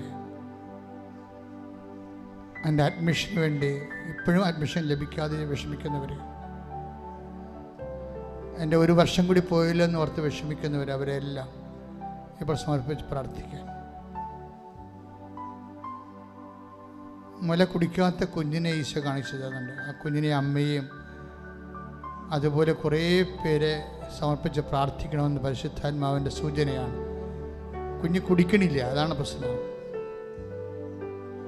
അതിൻ്റെ പേരിൽ അമ്മയും കുഞ്ഞും അനുഭവിക്കുന്ന പ്രത്യേക പ്രയാസങ്ങളുണ്ട്. അവരെ സമർപ്പിക്കുന്നു. ഗർഭിണികൾ സമർപ്പിക്കുന്നു, മക്കളില്ലാത്തവർ സമർപ്പിക്കുന്നു. സാമ്പത്തികമായ വലിയ ബാധ്യതകളിൽ കഴിയുന്നവരെ വിൽക്കാനും കൊടുക്കാനും കൈമാറാനും ഒന്നുമില്ലാതെ കടം മാത്രമുള്ളവരെ സമർപ്പിക്കുന്നു. കർത്താവേ, നീയാണ് വഴി, ഞങ്ങളുടെ ഉടമ്പടിയാണ് ഞങ്ങളുടെ ആസ്തി, നീ അവരെ നിലനിർത്തണമേ എന്ന് പ്രാർത്ഥിക്കുന്നു. വിറ്റ് സ്ഥലങ്ങളും കെട്ടിടങ്ങളും വ്യവസായങ്ങളും വ്യാപാരങ്ങളും വിറ്റുമാറാൻ ആഗ്രഹിക്കുന്നവർ, ജപ്തി വരുന്നപ്പോൾ വിറ്റുമാറാൻ ആഗ്രഹിക്കുന്നവർ, ജപ്തി വന്നിട്ടും വിറ്റുമാറിയാൽ കൊള്ളാം അതിനുള്ള ചാൻസ് ആഗ്രഹിക്കുന്നവർ എല്ലാവരെയും സമർപ്പിച്ച് പ്രാർത്ഥിക്കുന്നു. മാനസിക രോഗികളെ, ഓരോരോ വ്യത്യസ്തങ്ങളായ സ്വഭാവ വൈകൃതങ്ങൾ കാണിക്കുന്നവരെ സമർപ്പിച്ച് പ്രാർത്ഥിക്കുന്നു. ഓട്ടിസംകാരെ സംബന്ധിച്ച് പ്രാർത്ഥിക്കുന്നു. അതുപോലെ തന്നെ എപ്പിലെപ്സി, ഹൈപ്പർ ആക്ടിവിറ്റി, അവരുടെ മേലെല്ലാം കർത്താവിൻ്റെ വിശുദ്ധമായ രക്തം ആ കുഞ്ഞുങ്ങളുടെ മേൽ തളിക്കട്ടെ എന്ന് പ്രാർത്ഥിക്കുന്നു. ശ്രുതിക്കട്ടെ, ശ്രുതിക്കട്ടെ. എൻ്റെ കർത്താവിൻ്റെ ഉന്നതമായ നാമത്തിലെ, സഭയുടെ അധികാരത്തിലെ, കുരിശിൻ്റെ അടയാളത്തിലെ, ദൈവത്തിൻ്റെ ശക്തിയാൽ ജീവിതത്തിൻ്റെ ദുരിതങ്ങൾ യേശുവിൻ്റെ നാമത്തിൽ നിർവീര്യമാകുകയും സാന്ത്വനങ്ങൾ ലഭിക്കുകയും ചെയ്യട്ടെ. I command you in the name of Jesus Christ be healed. യേശുവേ നന്ദി, ഹല്ലേലൂയ. അരികിൽ വരേണേ, സദയം തൊടേണേ സുഖമായിടും എൻ്റെ ഉള്ളം അരികിൽ വരേണേ സദയം തൊടേണേ സുഖമായിടും എൻ്റെ ഉള്ളം. പരിശുദ്ധ പരമദിവ്യകാരുണ്യത്തിന് ആരാധനയും സ്തുതിയും പുകഴ്ചയും ഉണ്ടായിരിക്കട്ടെ. എൻ്റെ മക്കളെ അതായത് മനുഷ്യൻ്റെ വേറെ ചില തടസ്സങ്ങളുണ്ട്, അതിർത്തി തർക്കമുള്ളവർ. അതുകൊണ്ട് വേര് കെട്ടാൻ പറ്റണില്ല, മതിൽ കെട്ടാൻ പറ്റണില്ല, വഴി കിട്ടാത്തതിൻ്റെ കാരണം പുരയിടം വിൽക്കാനോ പൊറുക്കാനോ പറ്റണില്ല, ശുദ്ധ വെള്ളം പോലും കിട്ടാത്ത ആൾക്കാരുണ്ട്. കോടതിയിലും അതുപോലെ തന്നെ കേസ് എടുക്കണില്ല, അങ്ങനെ കേസ് എടുക്കാത്തവരുണ്ട്, ഭാഗ്യോടമ്പടി നടക്കാത്തവരുണ്ട്, മക്കൾക്ക് പൈസ കൊടുത്തിട്ട് തിരിച്ച് കിട്ടാത്ത, ജോലിയുമില്ല പൈസയും ഇല്ലാത്ത അവസ്ഥയിൽ വിഷമിക്കുന്നവരുണ്ട്. അവരെല്ലാം സമർപ്പിച്ച് പ്രാർത്ഥിക്കുന്നു. അവരെല്ലാം കർത്താവിൻ്റെ തിരുസന്നിധി കൈകൾ ഉയർത്തിക്കൊണ്ട് കണ്ണീരോടെ ശ്രദ്ധിക്കട്ടെ. എല്ലാവരും ശ്രദ്ധിക്കട്ടെ. കർത്താവ് ഇതിൻ്റെ ഉന്നതമായ നാമത്തിൽ സഭയുടെ അധികാരത്തിൽ കുരിശിൻ്റെ അടയാളത്തിൽ ദൈവത്തിൻ്റെ ശക്തി തെറ്റായ പ്രണയബന്ധങ്ങളെല്ലാം അകപ്പെട്ടിരിക്കുന്നവരെ മേൽ കർത്താവിൻ്റെ കാരുണ്യം രാജ്യം വിട്ടു പോയിട്ടുള്ളവരെ, ജയിലിൽ കിടക്കുന്നവരെ, അപ്പനെ അമ്മനെ വിളിക്കാത്തവരെ, ഫോൺ പോലും എടുക്കാത്തവരെ, അപ്പനമ്മയെ തിരക്കാത്തവരെ, ഇങ്ങനെയുള്ള എല്ലാവിധ വൈകൃതങ്ങളിൽ പെട്ടിരിക്കുന്ന ആൾക്കാരെ എല്ലാം യേശുവിന്റെ നാമത്തിൽ വിടുതൽ ലഭിക്കട്ടെ. ശ്രദ്ധിക്കട്ടെ, ശ്രദ്ധിക്കട്ടെ. ഹല്ലേലൂയ, ഹല്ലേലൂയ, ഹല്ലേലൂയ. യേശുവേ ആരാധന, ആരാധന, ആരാധന. ശ്രദ്ധിക്കട്ടെ. ഹല്ലേലൂയ, യേശുവേ നന്ദി, യേശുവേ ആരാധന. സദയം തൊടേണേ സുഖമായിടും എൻ്റെ ഉള്ളം അരികിൽ വരേണേ സദയം തൊടേണേ സുഖമായിടും എൻ്റെ ഉള്ളം. ഹല്ലേലൂയ, ഹല്ലേലൂയ, ഹല്ലേലൂയ, ഹല്ലേലൂയ. യേശുവേ ആരാധന, ഹല്ലേലൂയ, ഹല്ലേലൂയ, ഹല്ലേലൂയ, ഹല്ലേലൂയ. യേശുവേ നന്ദി, യേശുവേ സ്തുതി, യേശുവേ ആരാധന, ആരാധന, ആരാധന, ആരാധന. ഹല്ലേലൂയ, ഹല്ലേലൂയ, ഹല്ലേലൂയ, ഹല്ലേലൂയ, ഹല്ലേലൂയ. യേശുവേ ആരാധന, ആരാധന, ആരാധന. ഹല്ലേലൂയ, ഹല്ലേലൂയ, ഹല്ലേലൂയ, ഹല്ലേലൂയ. യേശുവേ നന്ദി, നന്ദി, നന്ദി, നന്ദി. ഹല്ലേലൂയ, ഹല്ലേലൂയ, ഹല്ലേലൂയ, ഹല്ലേലൂയ. യേശുവേ സ്തുതി, ഹല്ലേലൂയ, ഹല്ലേലൂയ. യേശുവേ ആരാധന, ആരാധന. ഹല്ലേലൂയ, ഹല്ലേലൂയ, ഹല്ലേലൂയ, ഹല്ലേലൂയ. പരിശുദ്ധ പരമമാ ദിവ്യകാരുണ്യമേ എന്തുമെന്നും അങ്ങേക്കാരാധന. പരിശുദ്ധ പരമമാ ദിവ്യകാരുണ്യമേ എന്നുമെന്നും അങ്ങേക്കാരാധന. പരിശുദ്ധ പരമമാ ദിവ്യകാരുണ്യമേ എന്നുമെന്നും അങ്ങേക്കാരാധന.